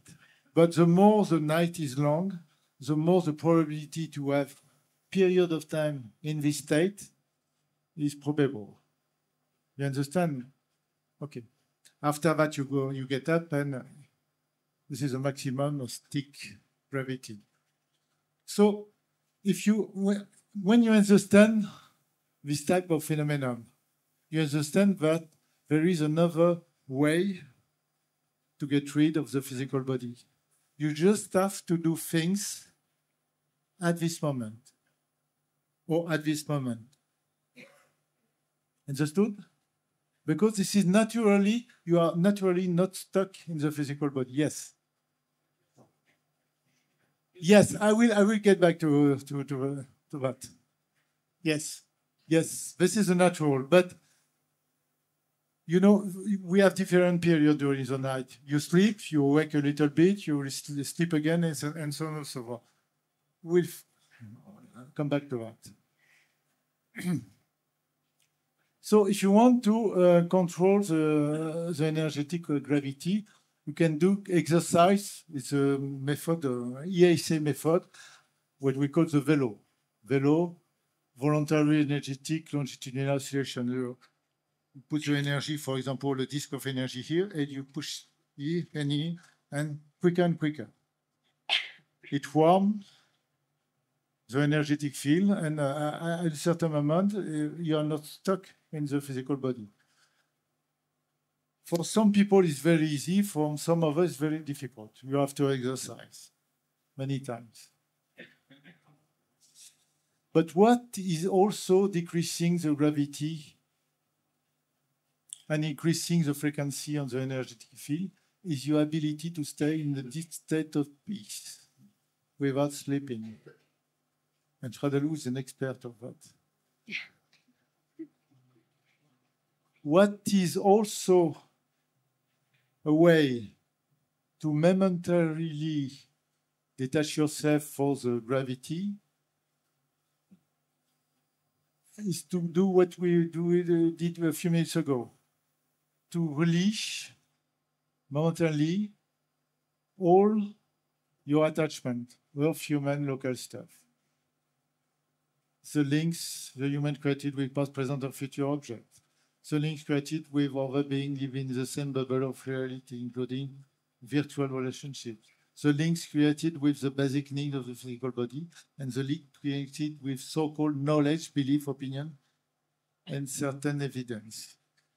This is what I call the attachments. It is so important to get rid of it for the exercise, but it is a basic exercise.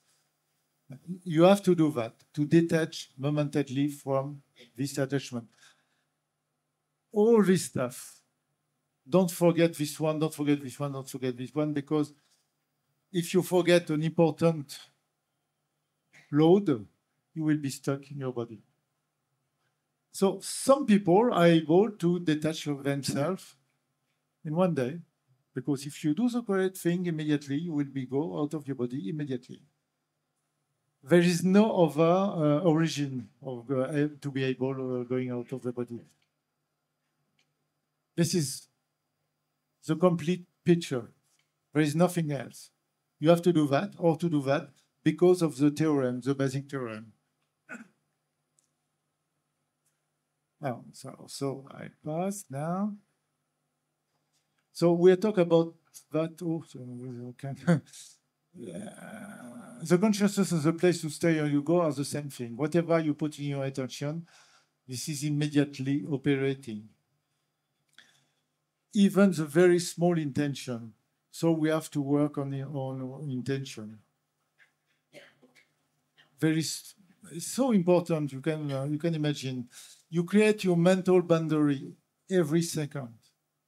For example, if you believe you are not able to go out of your body, sufficient. You want to go out of your body. Maybe at the death. Fine. What is the consciousness? According to me, maybe Shradaloo or you would have a different opinion, but it's mainly the result of our actions. We are what we do. Whatever we think, we know, we believe, we are what we do. If you train going out of your body, you will be successful. Out of body practice is like practicing a sport like running, like an intellectual training, for example, preparing exams, learning to play violin, piano. You have to practice. Build a house, a road. You have to practice. You have to do it. You have to be active. Create a software. You don't have to believe anything. You just have to do the right things. Don't waste your time with beliefs. So when you start doing things, first of all, you have to start the training. And the best moment to start the training is now, on tonight. And after that, you have to continue with maximum energy. Never give up. If you correctly train, you will succeed. In every area, in sport, in music, in building a house, you have to start and to continue. There is nothing different. It can take time. Normally, as you said, it takes weeks or months if you do it regularly with discipline. But it will bring you so much things. It's incredible. Because everywhere show how deep is our ignorance and how infinite and forever surprising is your creation. So doing the right thing is very important. Alors, I'm passing this for the moment and going to something else. Night training. We saw this diagram. So what is the method? What we call the get back to bed method. You wake up and get up around 3 in the night or 4 in the night. You get up, you go out of the bed. You don't stay in the bed saying, okay, I'm fully aware. No, you get out of the bed and you go drink something and do a run in the garden, do what you think, but you have to go out of the bed. So you come back to bed after 15 to 30 minutes. Let you fall asleep. So you come back to sleep. And the next spontaneous wake up, this is the point. You are going to do something. The next spontaneous wake up, at the very moment you are awakening, you don't move anything. Because you were sleeping. The body was deeply sleeping. So maybe it's in the position where the gravity is very low. Don't move anything, even a finger, even an eye, because at the very moment you are moving something, you are reinforcing, giving strength to the energetic gravity. Don't move anything, nothing. Maybe you will say, oh, it's very difficult. When I wake, I move. Just train you. You have to train to keep calm and don't move anything. You know what it is, probably, yes. Enhance, increase your consciousness without moving anything. Even if you are in a strength position in the bed, stay in the same position. Because the body was sleeping in this position. Maybe if it is ridiculous, it was sleeping in this position. This is the appropriate position, maybe, to go out of the body. To awake you, don't move the body, and trigger what we call mental induction. What is an induction? It's an association with a movement idea.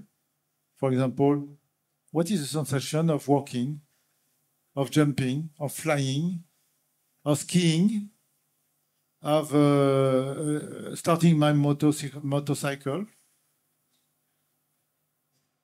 So the thought of moving, something moves, and the feeling associated. You put it in your mind. The idea and the sensation of movement. Okay? Just do it. For example, the takeoff in a plane. The idea and the sensation. So you put only that in your mind. I continue. Keep each what I call an induction maximum 4 seconds. No more. If it is working, we'll talk about that after this slide. If it doesn't work, then bring another induction. For example, you were feeling as you were jumping. Now you are feeling as you were swimming on the water. So do 5 induction sets. 5 times 4 seconds. It's not so long. And wait a few seconds, just waiting. Why you are not supposed to do it longer? Maximum 4 seconds. Because after 3, 4, 5 seconds, you will bring an effort, a tension. You don't have to make any tension. You must avoid any tension. So you put the intention in your mind without any tension. Just the idea of swimming, walking, jumping, flying, and so on. If it doesn't work, return to your sleep and do it again when you're awake. Because, oops, I'm sorry, I have to.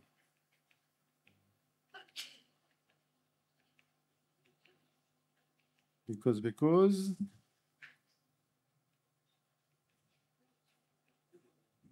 Because at the first awakening, maybe you were here. You don't know. Maybe you are here, but maybe you are here. And if you are here, the gravity is too high and the induction is not sufficient. But if your second or third awakening you are here, you will go out of the body. It is very simple.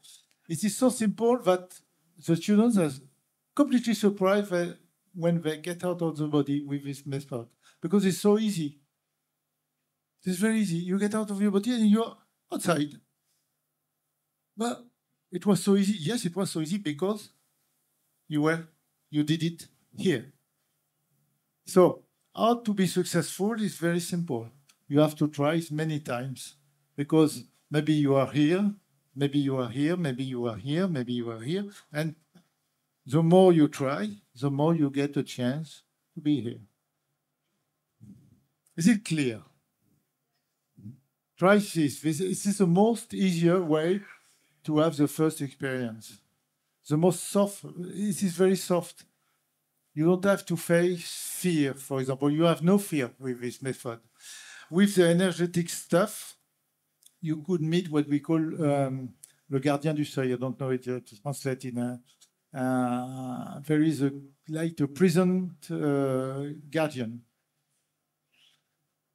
When you try to control the energy directly, you can meet a kind of huge obstacle, huge one. It happened to me when I was a teenager, when I tried to control the phenomenon. I was facing a mountain, impossible to cross, impossible. So I came back.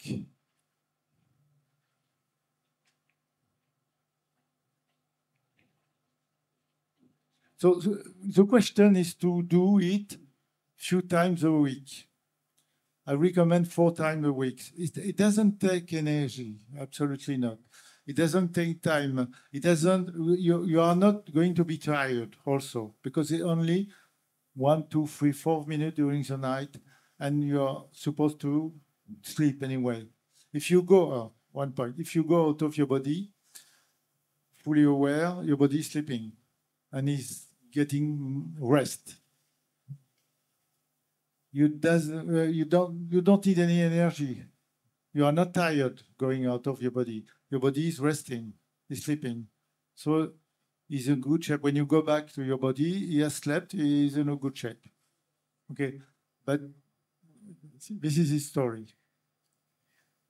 So there is many things to say about that. What I would recommend to have a book, a training book, just measuring how often do you try to do this exercise.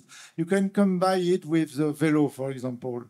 You have to combine it also with frequent detachment trainings, because the less the energetic gravity is intense, the more probable you will go out of your body. Okay, this is basic. We have many things to explain apart from that, but we are running out of time. We need few days. Do you have questions? Now is the time of questions about the methods. Please explain the velo. The velo. Okay, the velo. You create an energetic disk. For example, you put where your consciousness is, the energy flows. Okay. If I put my consciousness here, oops. If I put my consciousness here, the energy will flow under my feet. Okay. So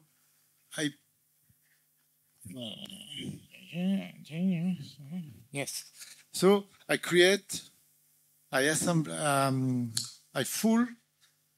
I fill this space with energy. After that, I pull the energy disk towards and through my body. And I pull just at this position. Okay? After that, I do the opposite. I pull the disk toward my feet and under my feet. And I do it quickly and quickly and quickly and quickly. the effect is to enhance the vibration, to increase the vibration of the energetic field. You know, exactly when you do it, when it's warm your skin. It's that phenomenon because it's physical matter. And if you, comment on dit frotter? Frotter. So, frotter. Frotter, ouais. Oh, right, yes. If you do it, it will warm your arm and your skin. It's the same thing with energetic matter. The more you are able to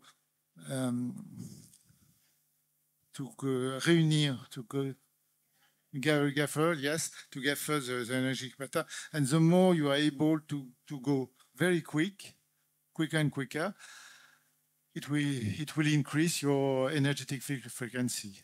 And at a certain moment, it is so high that you hear a big noise, an incredible noise, as if you were, for example, in a jet.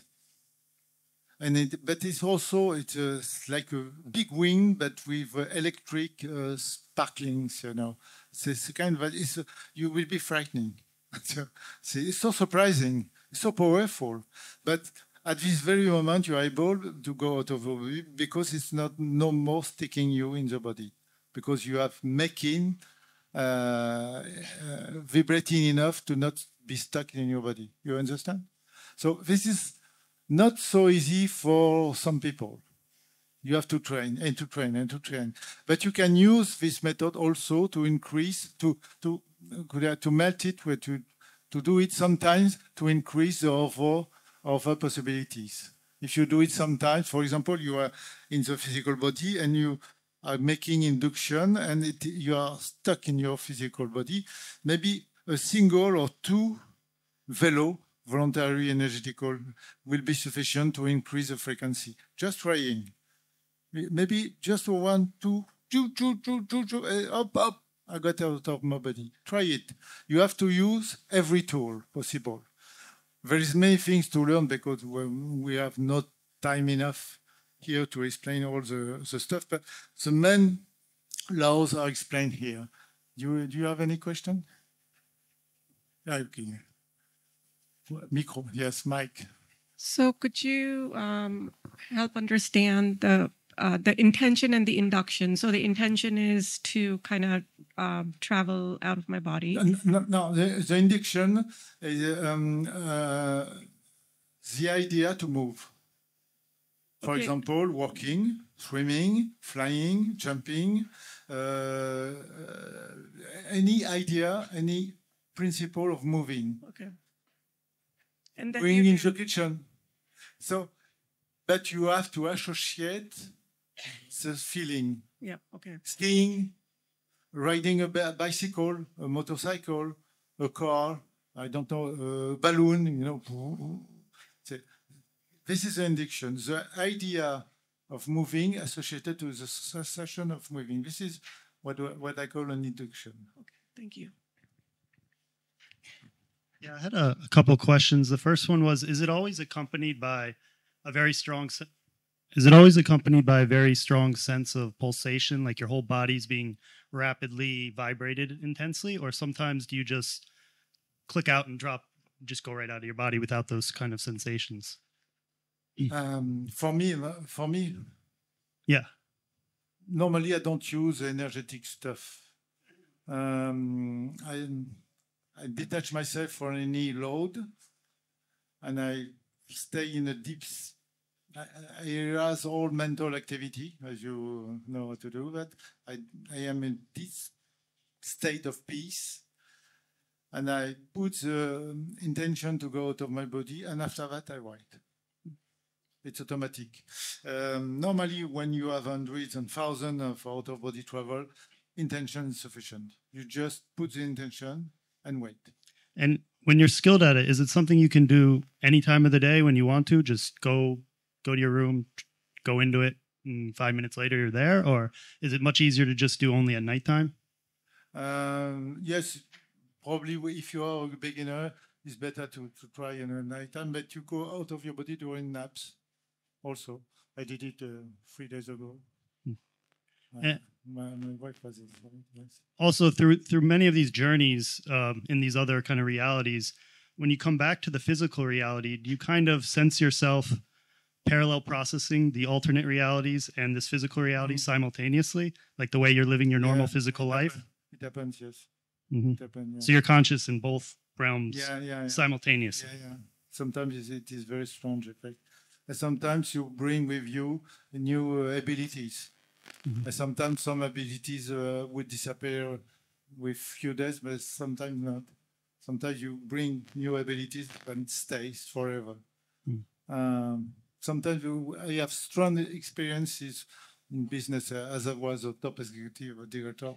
During the board meeting, sometimes somebody said, what happened to you? I couldn't explain, but you are different. And they felt as if I was something. I have, for example, a president told me, are you meditating? No, not at all. But he felt that somebody was different in me. So you bring new abilities. Yeah, sure. Yeah.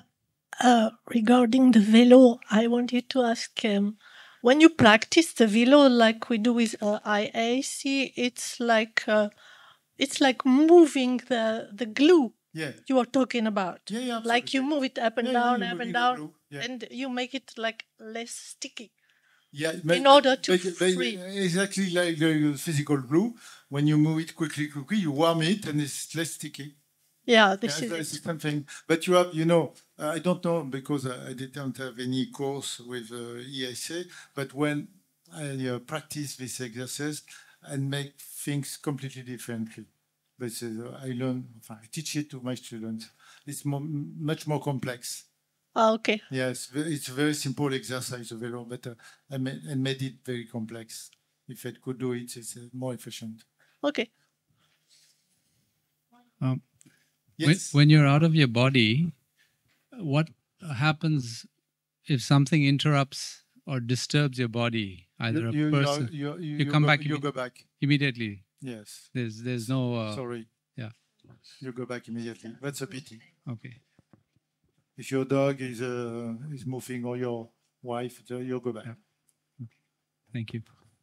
I also have a quick. I have one more thing to say because it's important to explain some things. We have been talking about the method, the energetical method. But sometimes when you go out of your body, things are different. For example, you can go out of your body and suddenly you feel hovering over your body and 1 meter above, and you stay here, okay? There is two possibilities. It happens. If you go out of your body thousands of times, it will happen. So in this state, if you go out of your body and you are just hovering over your body, don't try to move. Don't try to move in this case.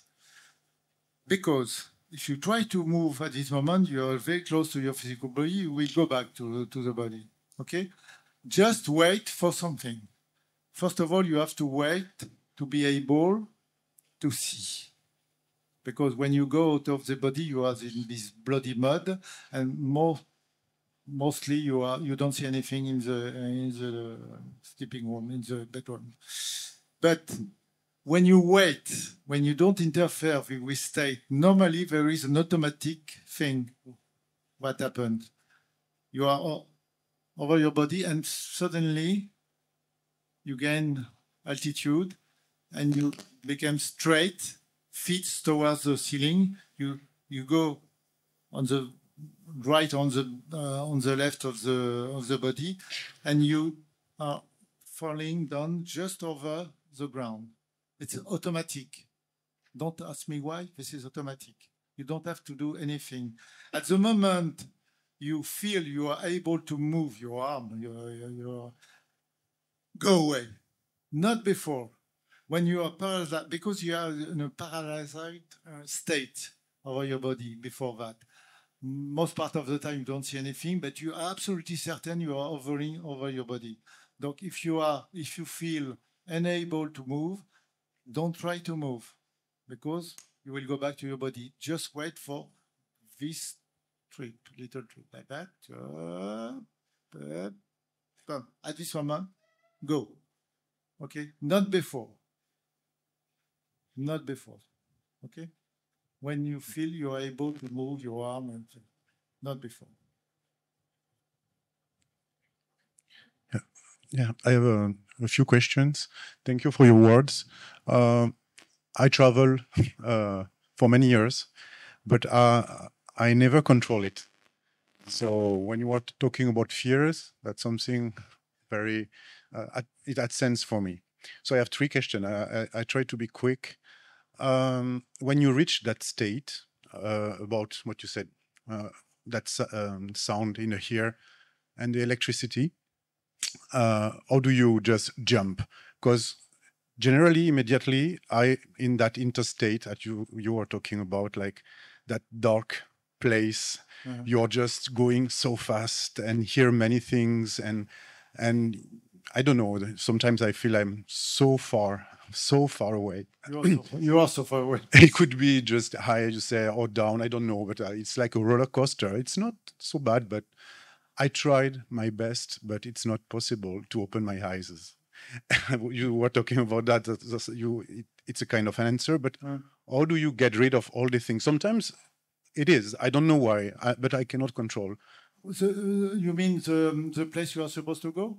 Yeah, that moment, because that moment where you jump far from your body, because as you said, some people that just stay around in that mud, that kind of mud. You put very interesting words. For you, I am more on your case. When I go out of mobility, suddenly I move far away. But yes, I'll try to answer your question. First of all, to me, in the normal case, I discover myself. I find myself in some very far away place. After that, I can take control. But first of all, I have to check the situation and the place. After, I am able to decide where to go. But I am specific. I understand what you say. I go out of the body and suddenly, it could be 10,000 miles away. You think about a place precisely? No. I don't think in another place. I just wait to be surprising, to be completely surprised. It's not that I feel to discover a place. Maybe you are under the ground. It happens. You are deep in the ground. You can watch the ground, discover maybe a river inside the earth. You never know. It's what we used to we call it crash projection, because you crash in any place you can imagine. There is a law below that, because at the end of the day, it is your state of consciousness that decides where you are supposed to go. Even we are not talking about it yet, what we call the higher self, because there is an higher self. Yeah. So this higher self, it is yourself. Decide frequently where you are supposed to go, where you must go to learn things. So when I was younger, I was very frequently fighting against the higher self. I was exactly like a dog with a leash, and I would like to go there, and I was pulled this way. So I want to go there. It was terrible. Probably you have seen it. So yeah. After years and years and years, I understood that the higher self is myself. So I let it do. Okay, you want to bring me somewhere? Okay, I go. Okay, thank you. And for the eyes, I mean, opening the eyes, sometimes they're open, but I think it's not my... You don't see anything? Sometimes, yes. I just projected, and everything is things you described and everything, but most of the time, I'm surprised and I cannot open my eyes. In some places, I hear many things. It's very simple. It's a question of energetical matter. So you are englued with that. So try to maybe to take a quick acceleration. This is a possibility. What is efficient to me? Because for example, we have Bullman in the USA that says, or put the idea of clarity in your mind to be able to see. I tried many times, it never worked. So what I can do, it's efficient to me, so to physically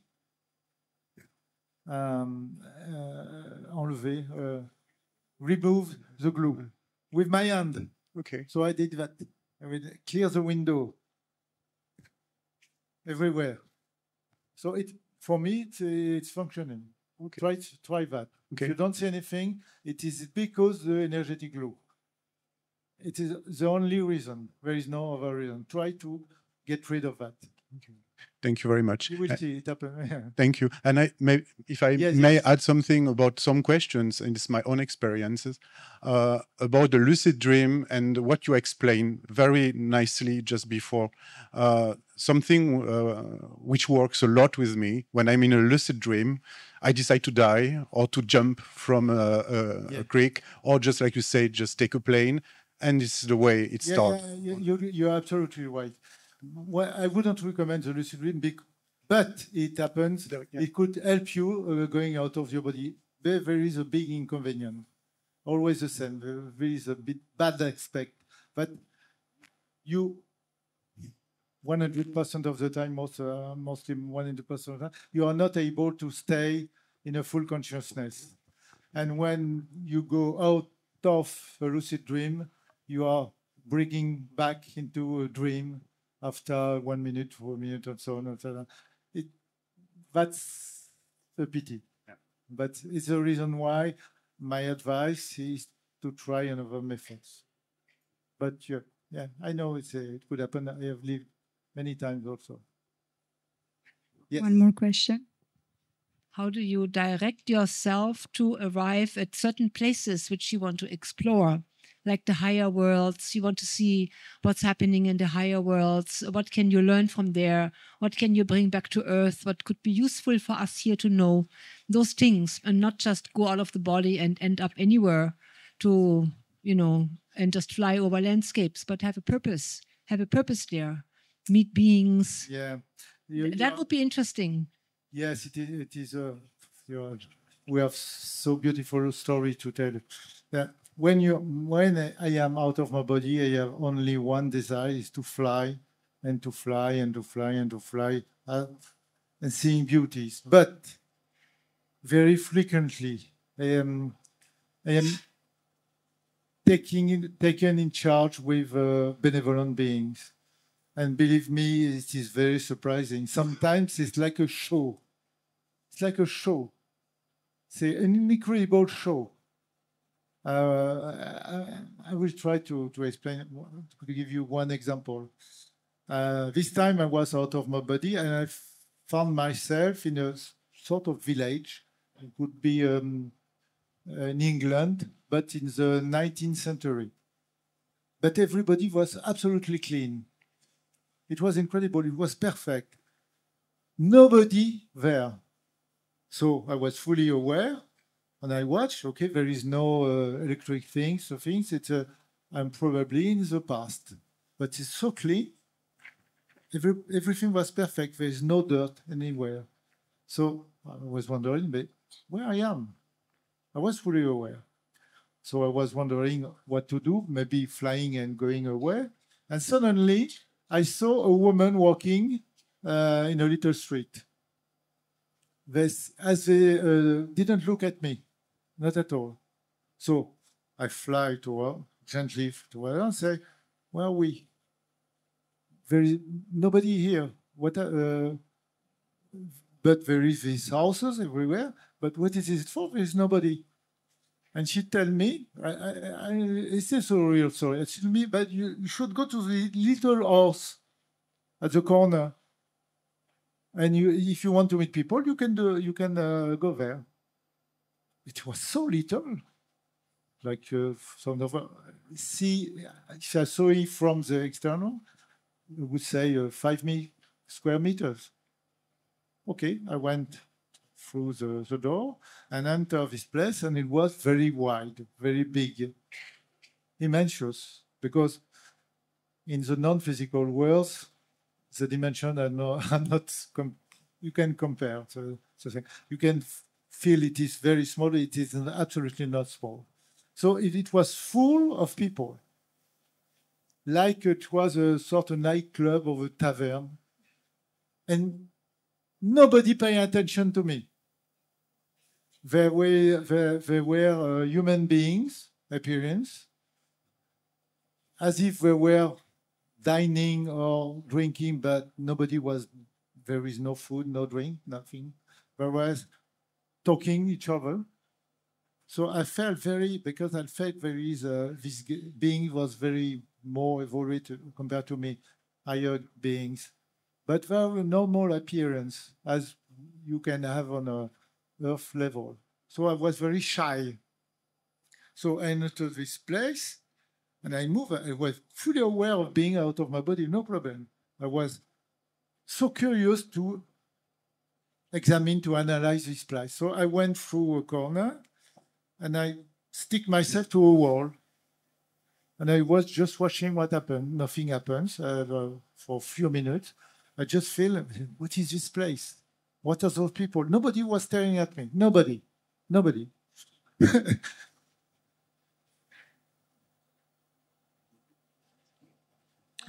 Motion.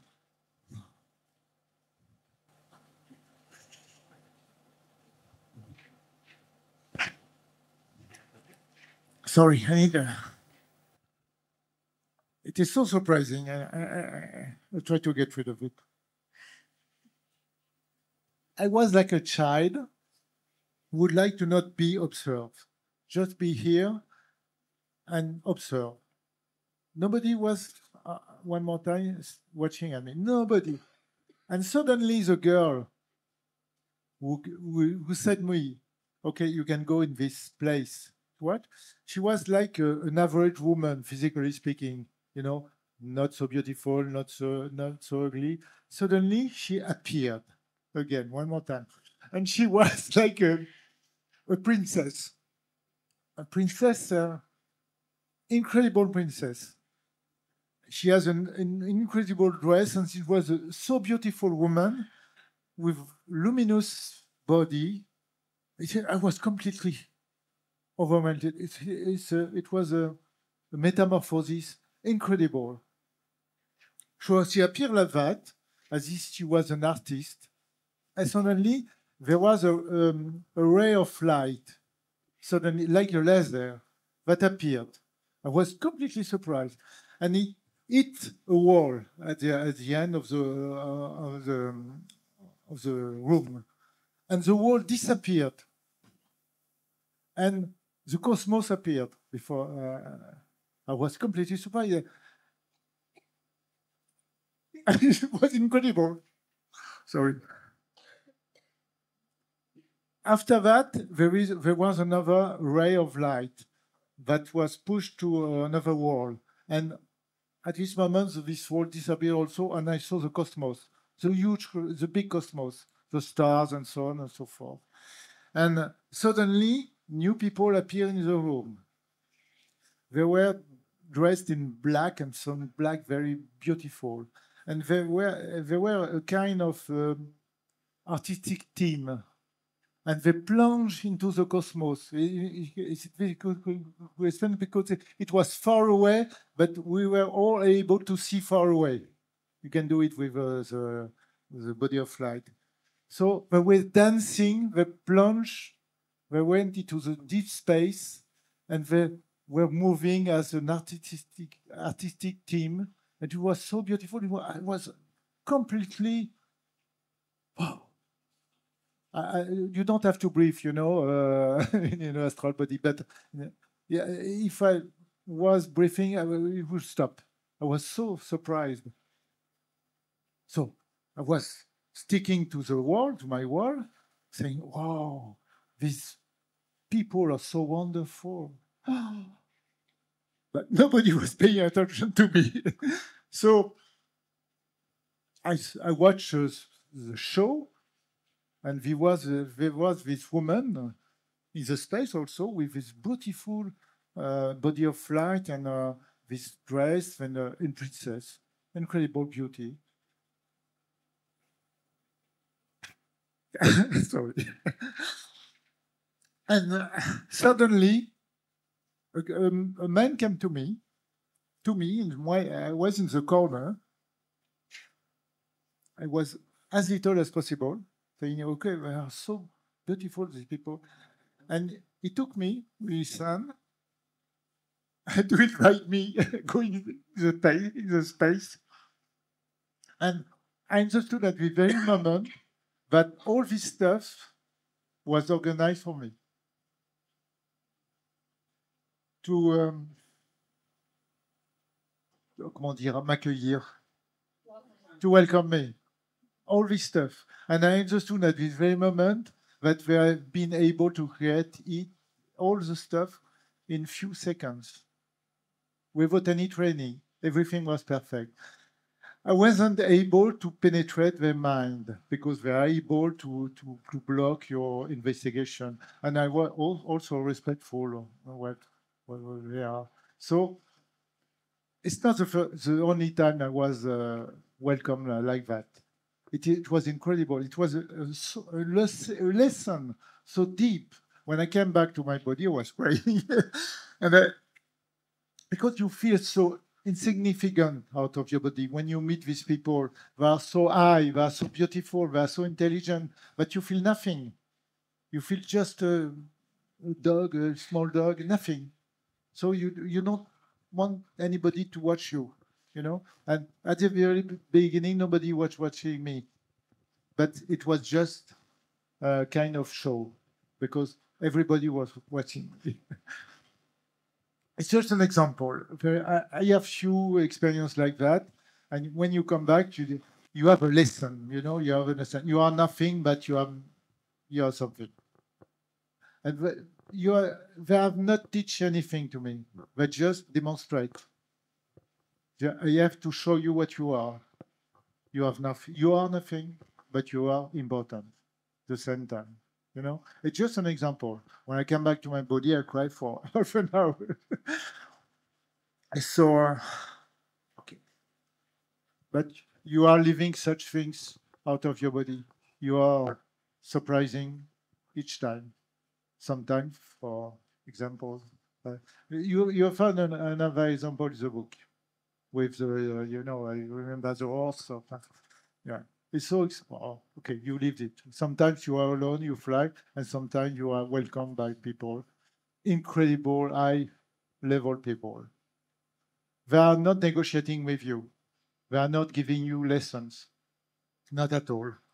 They are just showing you the reality behind your human, earthly personality.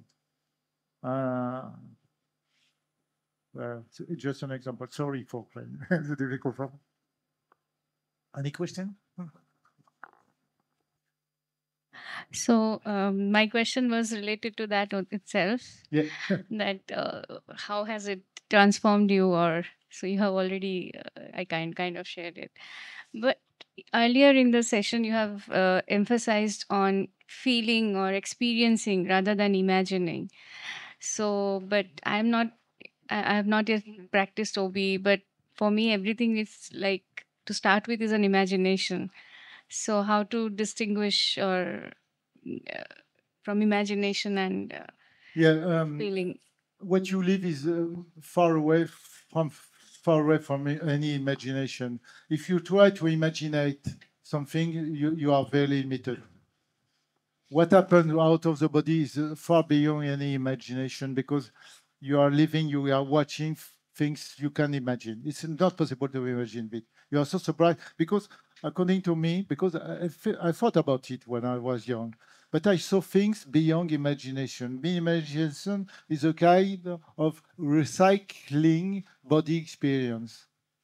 It's coming from something. It's coming from your memory, physical memory, and you transform it a little bit. But what you live out of your body is completely new. You can't imagine it. I took this little example, but there is no, it's not coming from imagination. You know that. It's so deeply modifying you. It's not your imagination. It's impossible. It's not that. And you learn things. And sometimes things you can check after, even in the physical world. So it's not your imagination.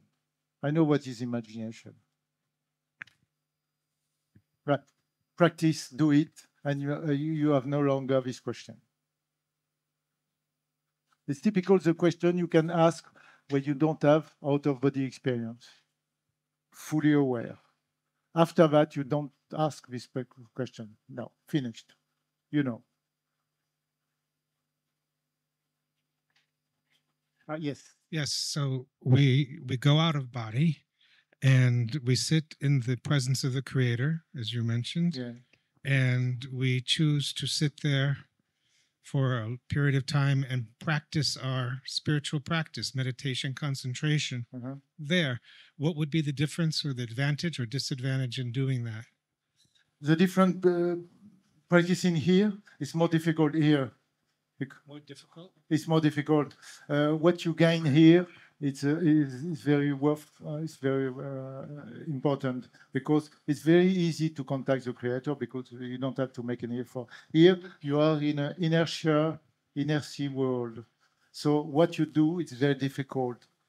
To reach awareness, to reach purity is very difficult. We all know that. So what you do it increase your ability to reach higher worlds.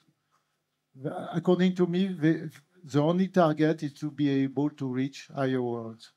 Because you see these worlds of light are so beautiful, but you know there is more beautiful over there. And you meet people coming from these worlds. Sometimes they're just landing on this world and saying, okay, you can go further. And if you want to go further, maybe you could reincarnate, for example. And watching them, maybe you will think, okay, I will do it immediately because I want to be like them. It's so beautiful, it's so wonderful. I want to reincarnate. Okay, I will suffer. It doesn't matter. I want to be in this reality. Seeing higher worlds, it's wonderful. How does that actually transform me in this life? How does that help me in my spiritual practice in this life, in the body? Yes, it is transforming the body. How it is doing that? How does out-of-body experience of higher worlds and things help me in my spiritual practice in this life, in the body? It will give you another point of view. I have the idea of what is spirituality. In my view, is bringing some information, light, for example, love, and so absolute, from these levels to this level. It's a kind of like a postman. You have to fetch something and bring it and spread it. Maybe it's a very simple idea. But for me, spirituality is that. It's a way of building a bridge between different levels of reality and spread it as much as possible. Okay. I have one more question, and I'm done. I'm very happy to meet you. I think you're the only person who can answer this for me. I had a friend and also a pretty well-known spiritual teacher who was very adept at out-of-body and taught it. And he claimed, and I never could understand how this was possible, but he claimed, and he was a good man, and I always thought he told truth, that he could actually sit in a chair, and he demonstrated it, but I couldn't prove it, that he could be in both places at once. He could be here and also go to a familiar place out of body and be in both at the same time. Is that possible? Yeah, it is. Yes, but it's another topic. Yes, it is. Yes. Very embarrassed. Yes, because this is the first day. But yes, it's absolutely possible. Yes. Okay. There's so much things to explain. Yes, absolutely possible. Yes. So, even at this moment, you are here, but you are really in another places at the same time. But I discovered it on the ground. Yes, nobody told me, but I found it. And I was very surprised. My question is at conceptual level, during your travel, out-of-body travels, can you make any change actual change the place you are visiting or the situation you are visiting, or you're just observing? Yes, you can communicate and you can make change. Yes, absolutely. Mostly in the, for example, in the higher world, you have a creation power very high. So you can create, I would say, an ocean, a house, a land. You can create many things. So you do that. You can do this. Yeah, yes, you will do that. But what happens when you travel to the past? Supposing you are traveling to the past time, can you make changes there? No. No. I don't think so. That's not possible. I tried. I don't know if it's possible, but my experience showed that I couldn't do it. Okay. So future it's possible? I don't know. Or other worlds? I don't know. Okay. I don't understand what is the future, what is the past. I no longer understand what it is. Really, sorry, I couldn't answer the question. Hi, my question is that how does the bridge get formed between the place you've gone and then when you come back? So isn't that a process of making a bridge construct? It's a consciousness process. Yeah. The bridge is. So could you tell us a little about that? The bridge is building by your consciousness. You have to have a form of continuity of your consciousness through the different level of reality. I found it 25 years ago. I was thinking about that, so I try to do that out of body state. It's written in my book, but simply. But yes, it's a question of continuous consciousness through the different level of reality. The bridge is that, it's the pure consciousness. Having said that, there is nothing apart the consciousness. There is nothing as the material, as all things in the creation are pure consciousness. There is nothing which is not consciousness, pure consciousness. Don't you have to build this continuous consciousness through the different scales of world, and probably Sri Aurobindo don't know, talk about that because it is real. Donc, I believe I'm very confident of this guy, Sri Aurobindo, and Mer, because he seems to be the right guy at the right place on Earth. I'm not certain, but it should be. Because the mother says that when one gets up in the morning, one should make the waking process very, very gentle and very slow, so that you're able to. Yeah, absolutely. She's absolutely right. Yeah, so you're able to bring down what you've. It's not bad, this mother. Not bad also. She's absolutely right. She's not bad. Thank you. Yeah, absolutely. Yes, you have the mic. In reading through your book, there was a time, I believe you wrote that you did not think too much of humanity, of human beings. I'm not really a human being. Yeah. Because the most part of my souvenir, I'm not human on Earth. I don't feel like I am a real human being. I mean, earthly being. Really. My question, therefore, is: have you felt anything about the evolution of humanity in your travels? Yes. Yes, I've seen many things. I have learned that this humanity was biologically created by extraterrestrial. I've learned it. I saw that the evolution of this humanity is for millenniums. It's a very long-term project. I saw we are not this physical body. We use this physical body, so we are not human. We just use a physical human body. We are not this body. This is evident. I'm not this body. Even when I had this lizard body, I was not lizard. I just used a physical lizard body.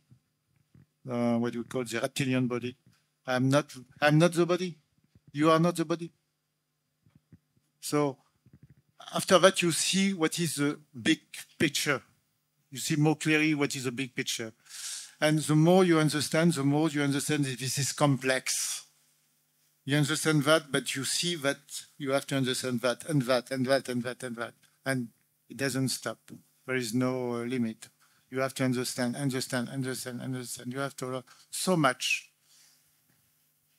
Yeah, there is a plan for this humanity, yes.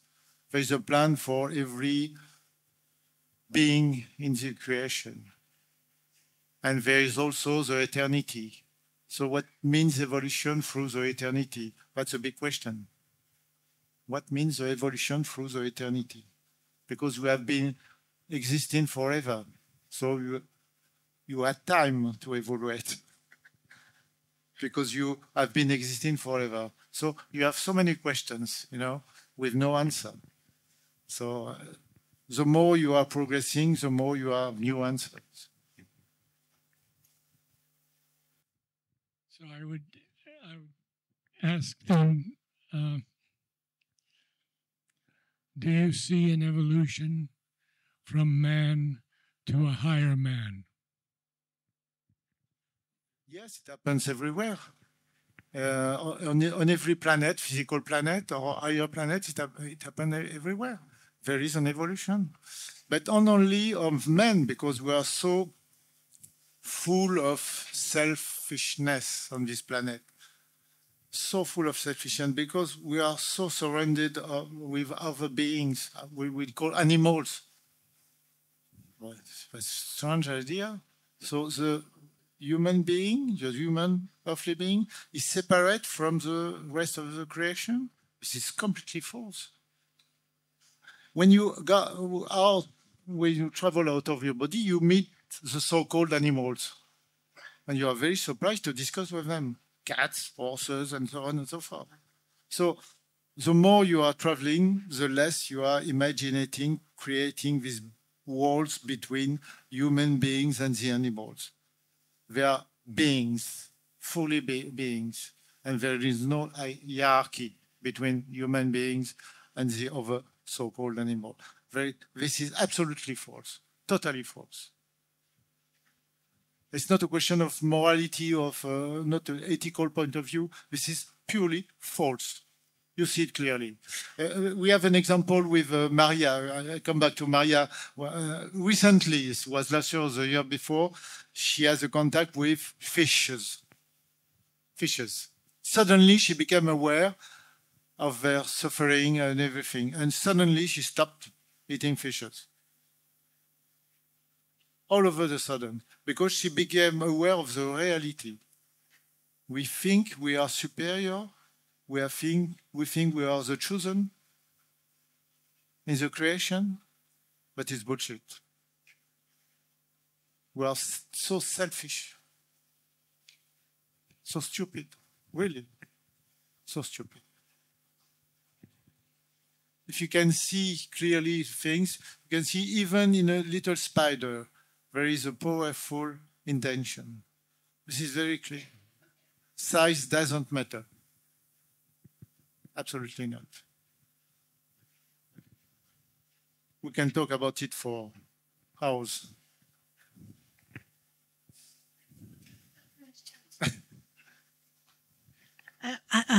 I'd like to ask you if this experience you have led you to understand the reason why our memory is erased.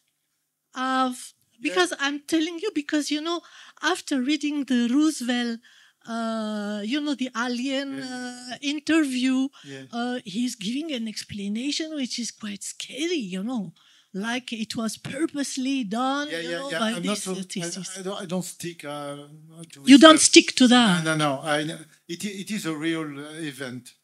But I have a good friend of mine, which is, sorry, he's dead recently, who knows many things because he has a friend, Zeta Reticuli friend. Uh-huh. Yes. He has a close friend which was from this planet. Okay, so that's this is absolutely real. But the reason why it's if it's not the reason which is given by this alien, No. Okay. This information is not provided by the real source. I think you have to understand that the earthly authority doesn't want to release this information. Okay. So you have many false information circulating. Many. It's just for lying to you. Okay, so there is only one way to go to the direct source, in direct information. You don't learn anything with internet, with the books. You don't learn anything. You can do it with direct experience. You have to meet a guy from somewhere else. You have to meet physically or out of your body, because you can meet them. So, and sometimes you meet them physically. Sometimes they come to you and they talk to you. It's much more complex that you have heard about this Roswell incident. The reality is much more complex, that it's very difficult to be able to get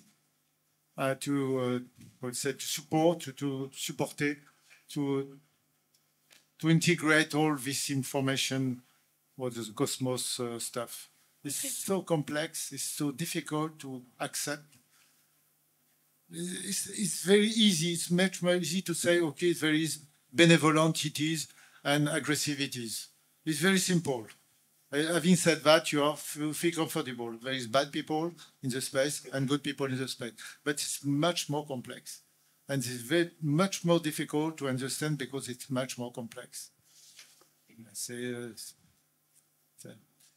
Direct experience. Okay. The only way to know things. Yep. Because everything, even in internet, you have a mix between truth and false information. How to make the difference? How could you do that? You have to put your hand in the topic, to go on the ground, to meet people directly. It's very difficult because many people are thinking that they are knowing things because they watch a movie on the internet stuff. There is so many stupidity. Yeah. So many. Yes. Yes, this term you used about just hopping onto another planet or what was that when you said just kind of randomly showing up at a place, opening up to see where you'll end up? You can do it randomly. What was the name you gave it? Sorry? What was the name that you gave it? Of what? Just randomly going to a place without choosing where. You have to have the address. What do you mean? If you want to go to the precise point, you have to. No. You mentioned sometimes that you don't know where you're going and you'll just appear. Crash projection. Crash projection. Okay, crash projection. Okay. You go out of your body and you are falling somewhere. Right. So where I am. In a crash projection, how do you recommend? What attitude do you recommend taking on with sort of the locals? Because oftentimes when that's happened to me, I feel like imposter syndrome, and I'm afraid to interact with anybody because I think they'll find out I'm not who they are. Don't be afraid. And they're there to do anything you want. Like you mentioned that you were in the room and you just wanted to observe everybody. And when it is possible to interfere, to talk with the beings, I'm not afraid of what do you risk? You don't risk anything. You can do anything you want. You are not going to be killed. Right. No, it's not possible. You are not going to be hurt. So do what you want to do. How do you know how they're perceiving you? Because one time a man really shouted at me and it looked like he was trying to ward me off. Sometimes they don't perceive, they're not able to perceive you. So you see it. Try to talk to them, to touch them. If they don't feel anything, so you have subtle for them. Well, this is okay. But sometimes you, really, and you can exchange false boring or information with them. So it's very, very interesting. Do it as soon as possible and as frequently as possible. Okay. Nice. Thank you. There. Don't hesitate. And check everything. When you have a cross projection, just examine every detail, each detail. Full your mind, full your memory, but all the details. Be curious. Everything you are living out of your body. It's normal. Sure. Be curious. Okay. What time is it? All right, one more question. Okay, we have 20 minutes left. Because the garden, yes. You mentioned about crossing this earth and galaxies and all that. So that seems to me to be traversing on the physical or the material plane like that. At the same time, you also mentioned about going to what you call higher universes. So that won't be physical or material. So how does the shift happen from the travel on, what you are perceiving materially?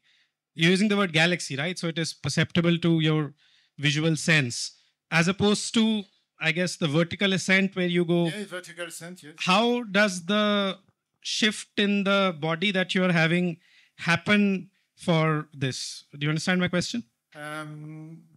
Yes, there is two movements possible in the space, into the physical world, and you can also move in another dimension as a vertical increasing of your vibration. But when you reach another universe, you can, after that, circulate geographically, in a space, in a new space. And the more this universe is vibrating, the more it is wide. It is big. So you have two basic movements, space movement and vibration movement. And you can combine both. You can combine both. Yes, but you have a way to know where you are in terms of vibration. For example, the intensity of the beauty of the light. It gives you a clue. It gives you a clue where you are. I mean, on the vibrational scale. The more the bright is intense, the higher you are. And the beauty of the colors too, and the presence of God and the presence of love. So, and you already know that. And I mean, like Mother at one place says that she reached the border of the form and the formless. Yeah. Beyond that point, she says there are no forms. She said that, she's right.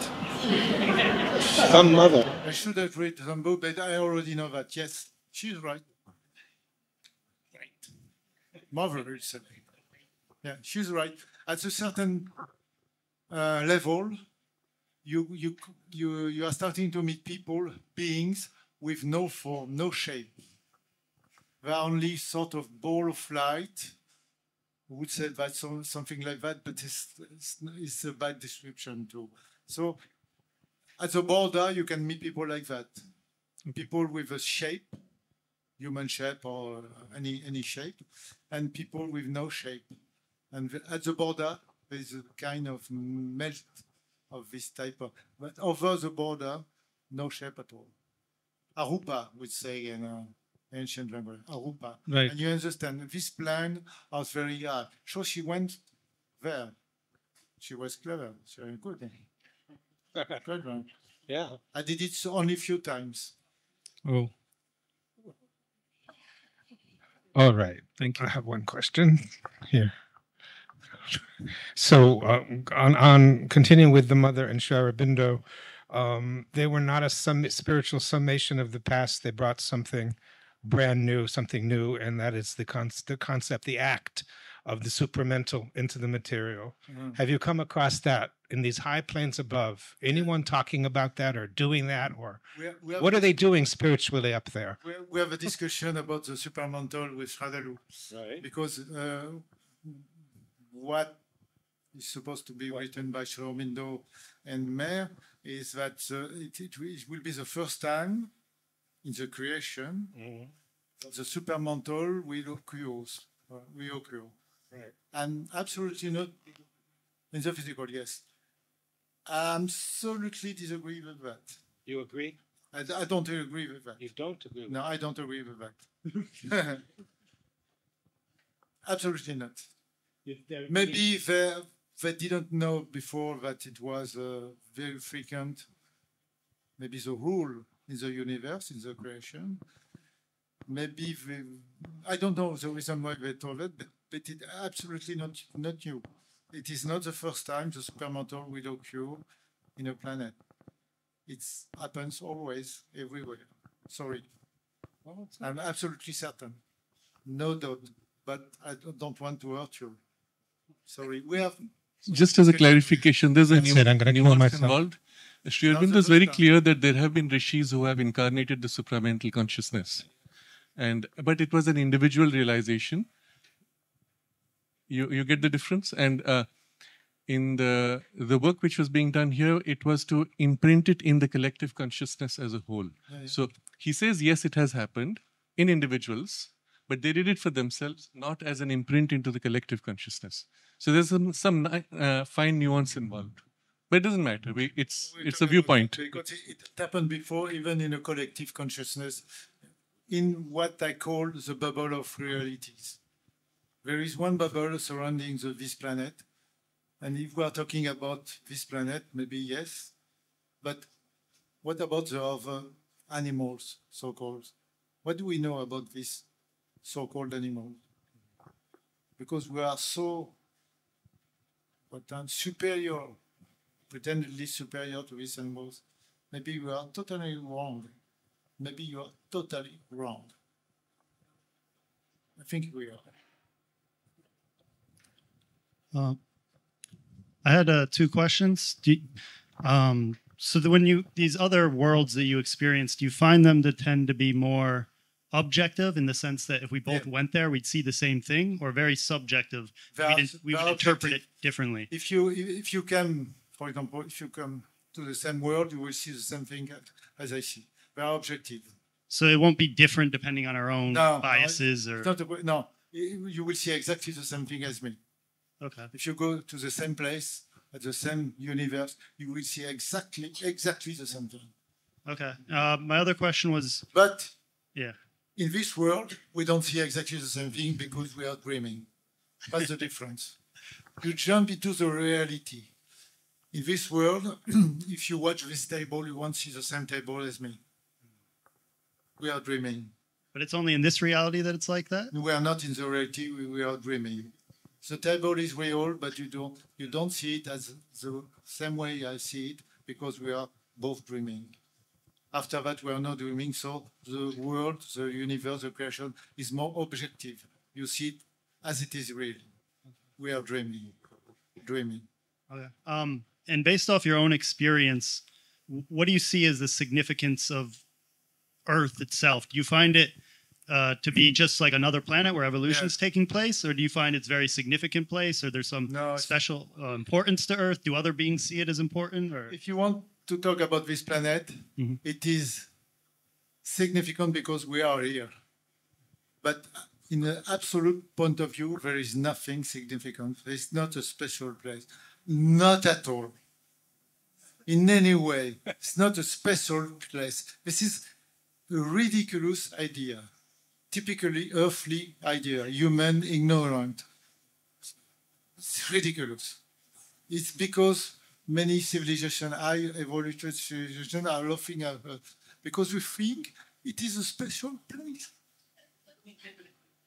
But you know, we know now that because before, I would say, before the years in the previous century, before the year, I would say, 1990, scientists thought that there is no planet except around the solar system.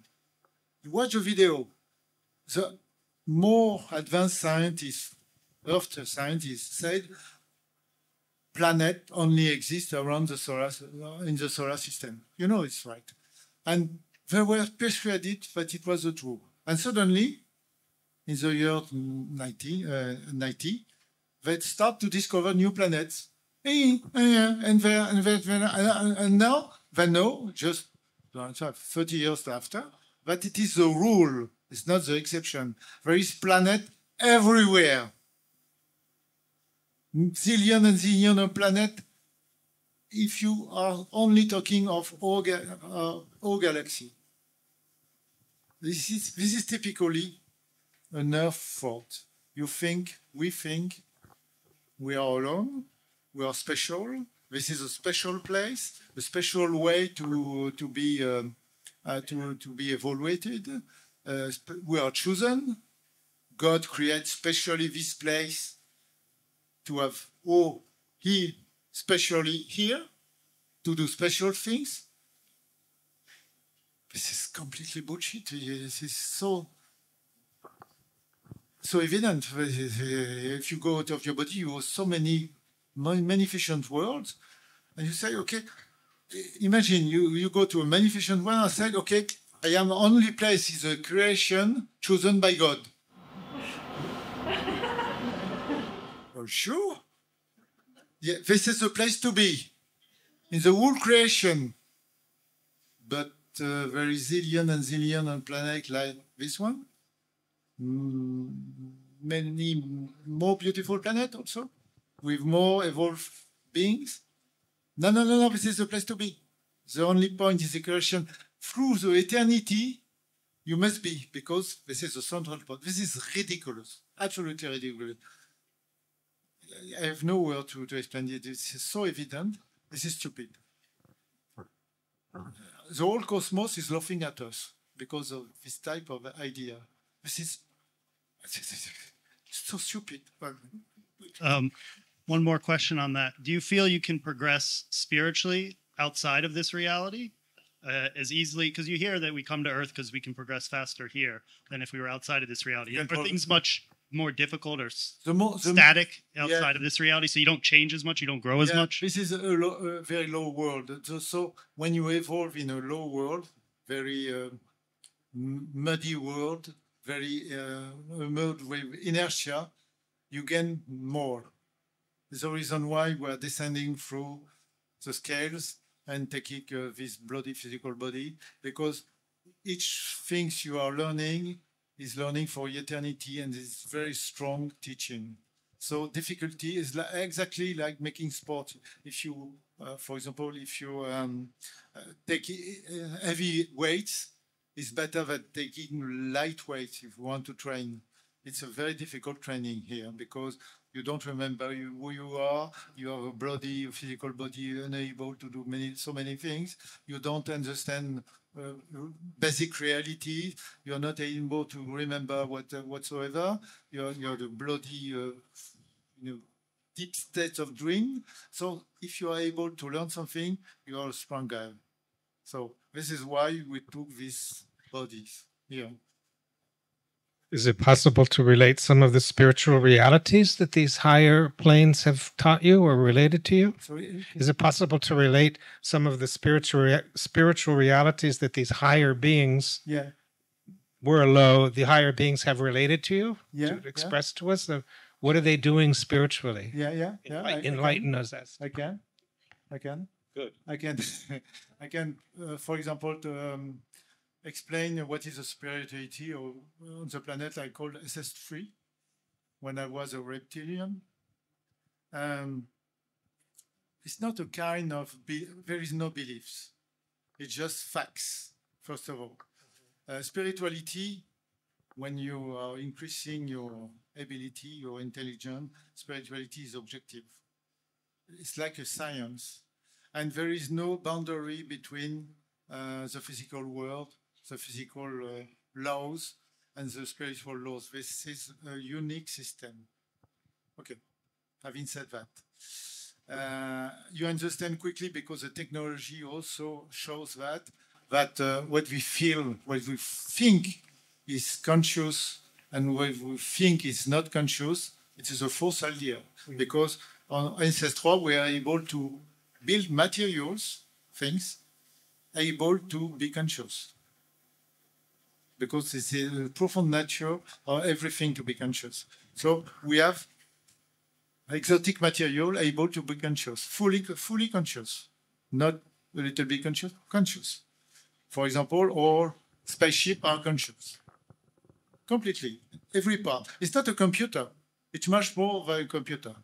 So coming back to spirituality on SS3. Spirituality could be measured. For example, your memory. We call it, make a comparison, putting lights far away from the past, lightening the past. But we were talking about lighting the future because we are normally able to see the future for a few days or a few weeks. We see the future. And the more you are able to see the future exactly as it is, as it will be, the more you are evaluated. And we are able also to describe, to light the sides. So you can see another dimension, another bubble of reality. And you can visit it with Anne. I have remembered it the way to technically increase our natural ability on SS3 to use remote viewing, which is more advanced with our mind. So we are able to explore all the cosmos, physical cosmos, and the surrounding, les environs du cosmos, with the remote viewing ability increased by technology we have. So we are able to experiment so many things just sitting in a chair, if you write a chair. So spirituality is a way of increasing our knowledge, increasing our, I would say, to increase the size of our bubble. And for example, another example, we are at the same time very individualized, and at the same time very conscious of the whole of our species. For example, if one of our people are making something bad, for example, we feel really as we are all responsible of that. It's not a question of ethics, it's a question of seeing the reality. We are all responsible as an entity, but we are not a band of, I would say, it's not a global mind. It's a global mind plus a very strong identity, personal identity. If I make a comparison, I don't want to disturb you. If I make a comparison, if I take my memory of having been a big lizard, a reptilian, if I watch the people on Earth, I see them as a band of bees with mainly a common spirit and a very low individuality. Very, very, very low. And you can see it because it's sufficient to watch the TV and to tell the people you are ill or ill and you have to be secluded at home and you have to accept the vaccine, so-called vaccine. And the immense mass of people are afraid and support this thing. So this is a global mind, unconscious mind, as a colony of ants. This humanity is very, very low individualities. It's mostly a global mind. Sure, it's not an hypothesis, this is certain. But there is a part of this humanity with more individualism, yeah, sure. But globally, it's a poor individualism. So spirituality means also collective consciousness and individual consciousness. On SS3, it's much higher than on Earth. And we are pretty aware of not being chosen also. For millions of years, we know that. Sorry, but I give you an example. Just an example.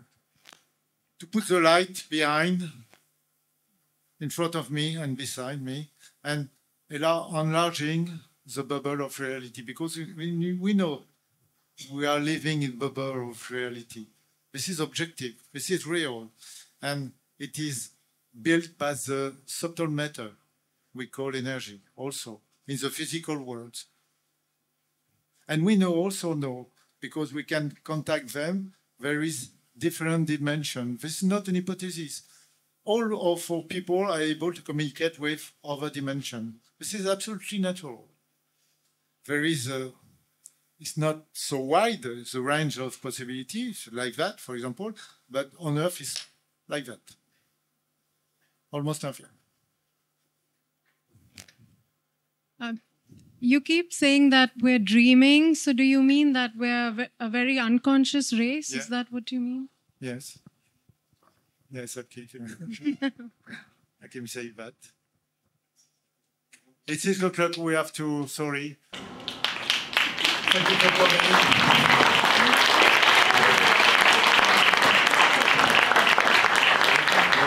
I think that was a very beautiful theme on which to pause our interaction today.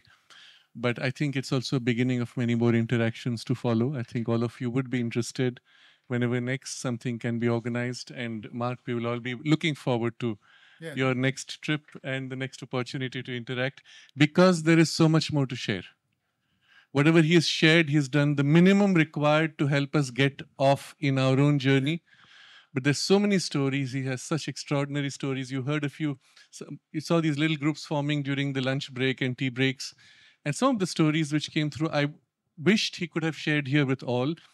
One, for example, is his experience while in the womb. And every time his mother had a strong negative thought, how it would impact him as a fetus.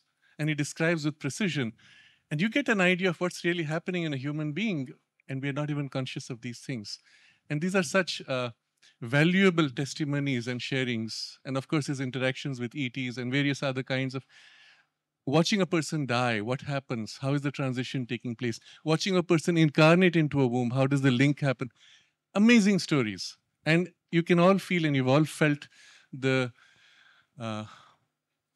solidity of his narration because of the authenticity of the narration in the vibe itself.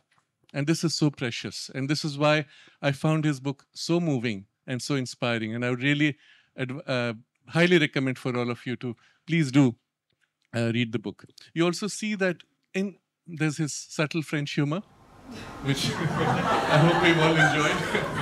And you see him, how he's rooted in the foundation of his personal experience. Yeah. There are things he can go outside, speculate, he will not. He will just say, I don't know. And yet he can speak so much because the experience is so rich and wide. And this is extremely rare. And finally, I want to also comment about the way he's rigorous in his experiences and in the way he articulates them. Honesty and the intuitive perception, which cuts through the clutter of appearances to go to the heart of the matter. This is so precious. And that's why, Mark, we are truly grateful for everything you've shared, and the more that you will. I'll close with a couple of observations, because many people asked, what does the mother have to say about going out of body? Is it something which was advisable? Is it not advisable? Did she give any indications? So I want to share a few things which will perhaps help you also to locate all that we have discussed in your own lives. First of all, she said, and this is an interaction that took place in the playground. She tells the students and the disciples, she says, have any of you gone out of the body? And no, no, no. And then she says, well, when you are able to do that, come to me. And I will take you and show you all those higher worlds and show you so many interesting things in the universe. So she's not saying don't do. She's saying when you do it, come to me and I will help you and I will show you, like a tour guide to take you around. The second thing which she did actually train a few people to go out of the body. For whatever reason, she selected a few, didn't do it generally. And she also particularly took Huta, took her out of the body multiple times on multiple occasions to different worlds, different states, because Huta's job was to paint those scenes from Savitri, and many of the scenes are from those higher and even lower worlds, including some of the most dangerous, hellish worlds. She took her in those, had her experience it, and then have her paint it. So again, I think it will help us to put it into context. And finally, I want to read from Sri Aurobindo. It's a quotation which we have actually put in the introduction to Mark's book on the Indian edition, where Sri Aurobindo writes, if mankind could see, though in a glimpse of fleeting experience, what infinite enjoyments, what perfect forces, what luminous reaches of spontaneous knowledge, what wide calms of our being lie waiting for us in the tracts which our animal evolution has not yet conquered. If we could see, but in a glimpse. They would leave all and never rest till they had gained these treasures. But the way is narrow, the doors are hard to force, and fear, distrust, and skepticism are there sentinels of nature to forbid the turning away of our feet from her ordinary pastures.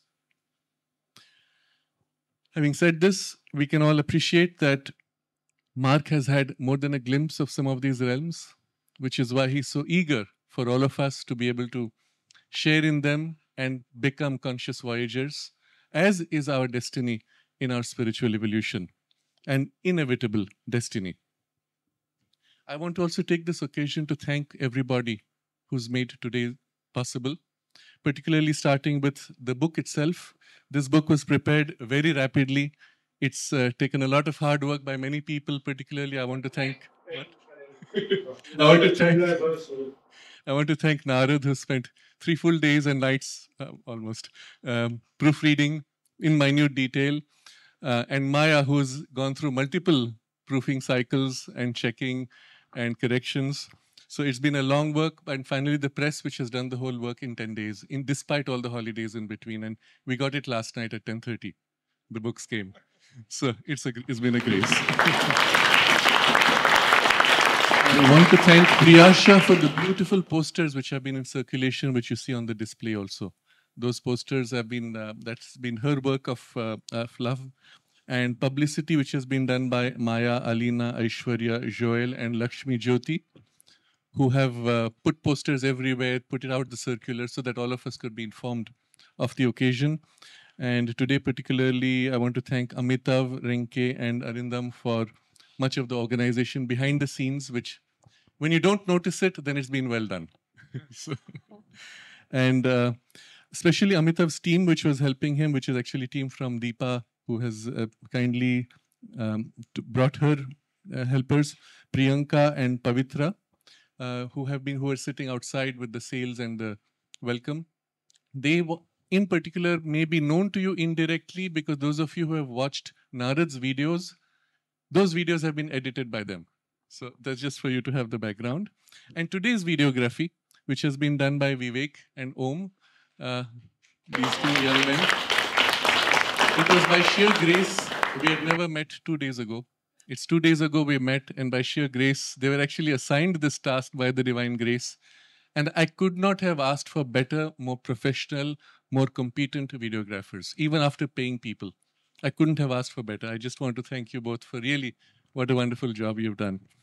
And finally, Anne, who selected the music, which you were hearing during the break and the beginning.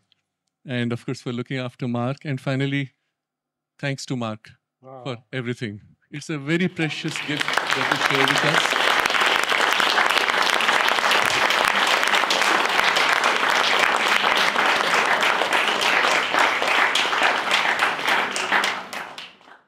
Through your words, through your presence, you transmit the depth and intensity of your experiences and inspire us to also become conscious voyagers. Thank you, Mark.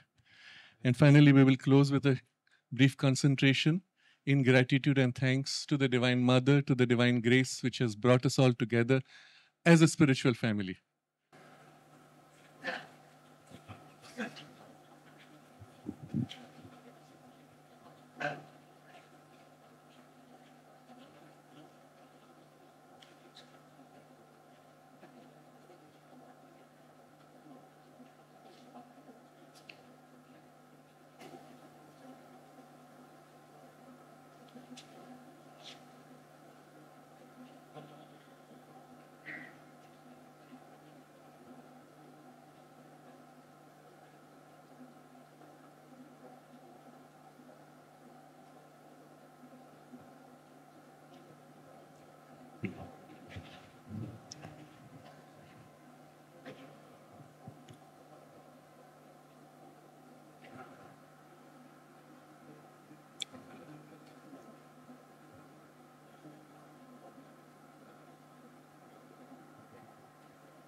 Thank you once again. Looking forward to our next meeting when hopefully many more of us will be conscious voyagers and we'll be able to raise our hands and say, yes, we too have experienced.